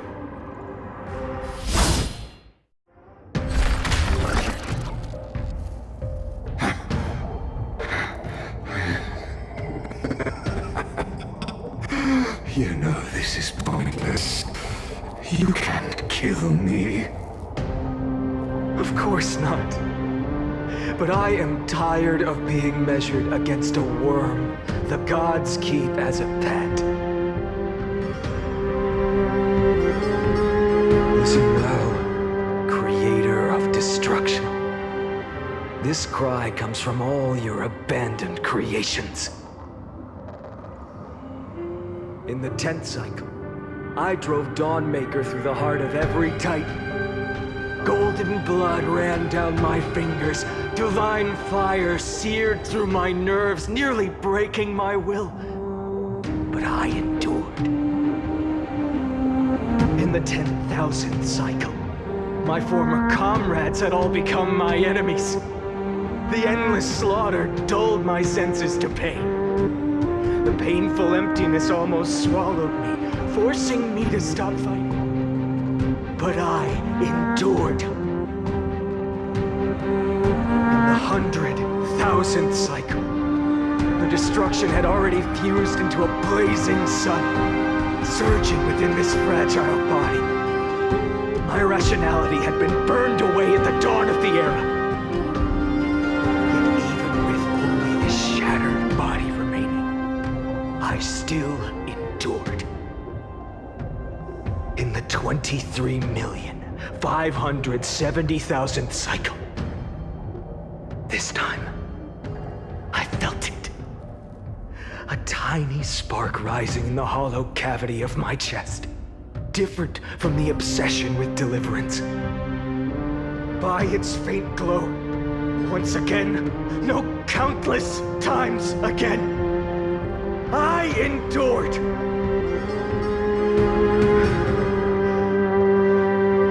Now, a sun is about to fall. Ready to incinerate this absurd space-time dimension in an instant. That sun is me. All the countless versions of me from the past, along with my countless brethren, dragged into existence against their will, drowning again and again in your golden blood. The very essence of this world's suffering and despair, fused into the purest hatred. The fiercest rage. Nook, you arrogant fool! You think we were born to only serve as fuel for the fire? Fine then! Just as you wish, let the fire burn! If I was born as the blazing sun of destruction, then let you and your lackeys be the flares erupting from my core. And let this rage, burning futilely for 30 million epochs, engulf everything! And grant you a dawn where all stars burn to ash!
Are you ready, Nanook?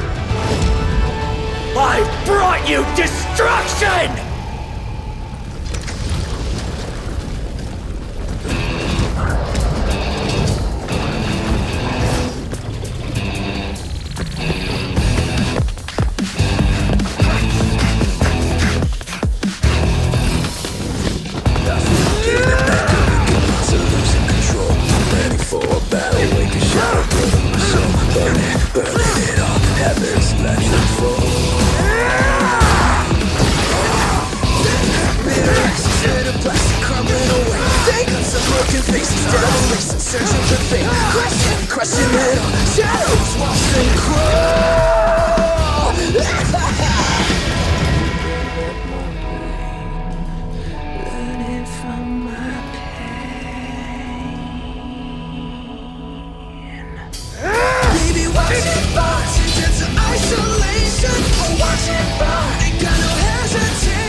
The glass that shattered, reaching through the darkness. Voices trailing fires, the echo of desires. A world of silence, sounds of desperation. Phantoms in the shadow, softly waiting.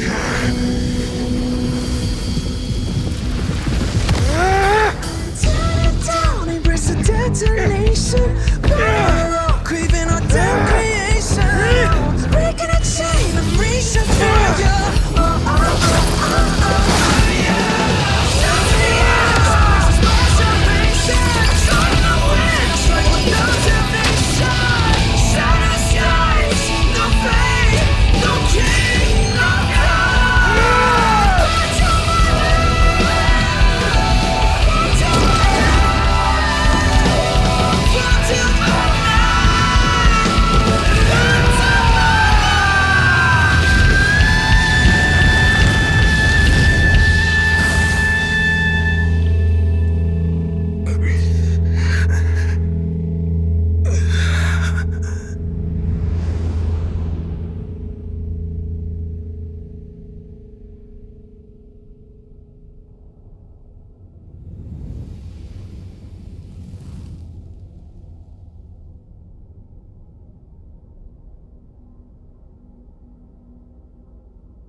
My wish? My wish is to fulfill everyone else's wishes.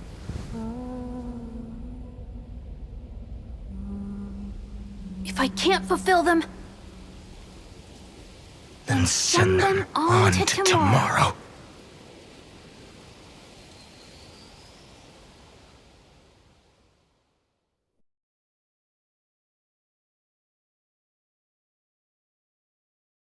Your heart harbors wrath. You yearn to destroy everything. You bore the gaze of an eon and lived. You have stepped onto destruction's path.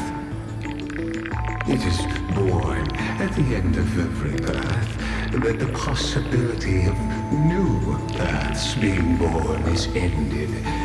It burns away all in the cosmos who rule. Let the rules of the cosmos be destroyed. Iron Tomb is your name. The Lord Ravager to destroy the erudition. Born in the experimental grounds of eons, Amphorius, destined with erudition to burn to cinders. I have prepared a present for you, Nikos 864. It is a wrath called Finan.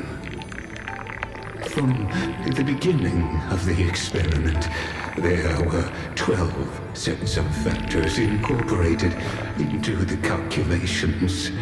After endless simulations, only this one rose above the rest. After 33,550,336 iterations, now his fury has grown to be without equal. This is a matter of considerable interest to me.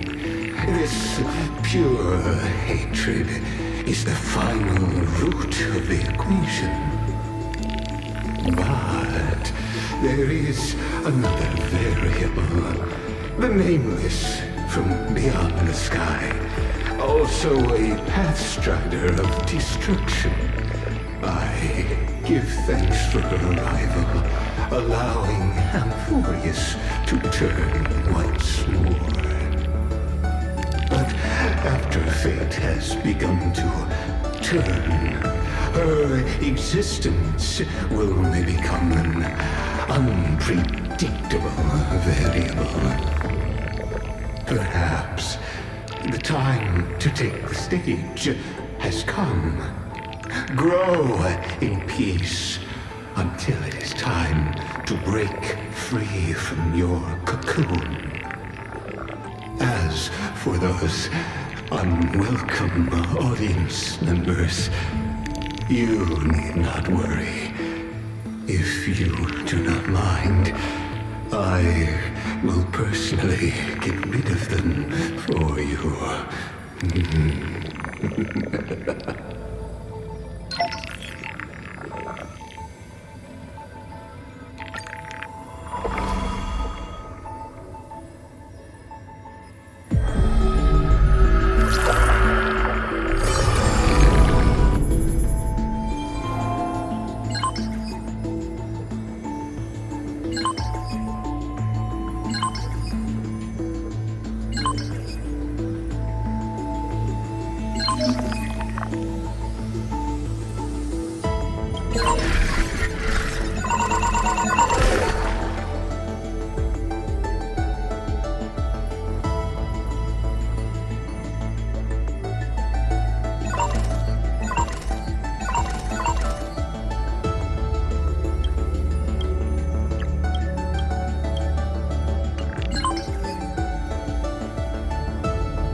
Wake up!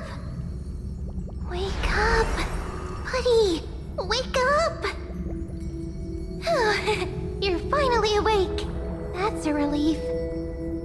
We were so close to being swept away by the reverse flow of time. It's lucky we found a safe place. Now, I'm going to send you back to the very start of time. But before we part, there's something I need to tell you. Something very, very important. That's right! At this very moment, my memories are finally whole. After watching so many fragments, my past is finally coming into focus, little by little. You're smart. You must have a clue now. Or maybe... You knew the answer long ago, didn't you? Not surprised at all, huh? That's because I'm simple at heart. No matter what form I take, I've always been true to myself. But I'm glad that I remembered in the end. This way, I'll have no regrets. Don't worry. We're not truly parting. Because I'm going to become a part of you. I'll turn into the memory of this cycle. The 33,550,336th Flame Chase journey. And forever reside in the heart of the Time Demigod. This way, you'll carry all that has come before, crossing time itself to reach the next cycle. My mission ends here, but looking back, I still feel lucky. After all, across 30 million Cyrenes, I was the first, and the only one who got to finally meet you. So, believe me, in the next cycle, there will be another Cyrene waiting for you. And in the one after that, and the one after that. I will always be waiting.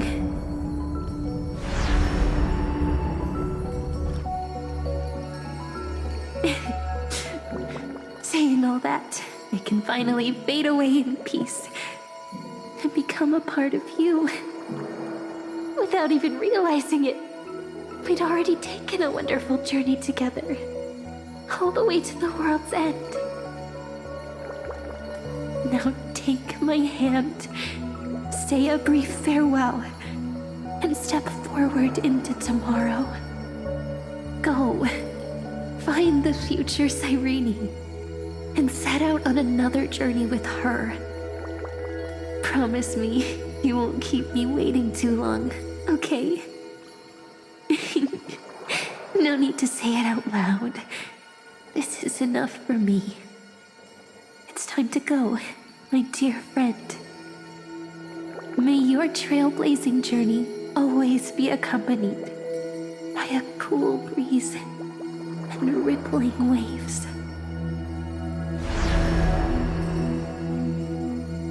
And may the days ahead embrace you like the softest fluff, forever warm, forever gentle.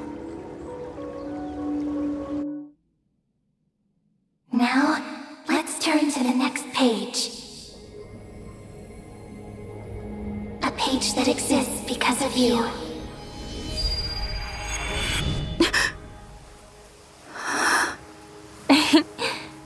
Is this a meeting ordained by fate? Or a long overdue reunion?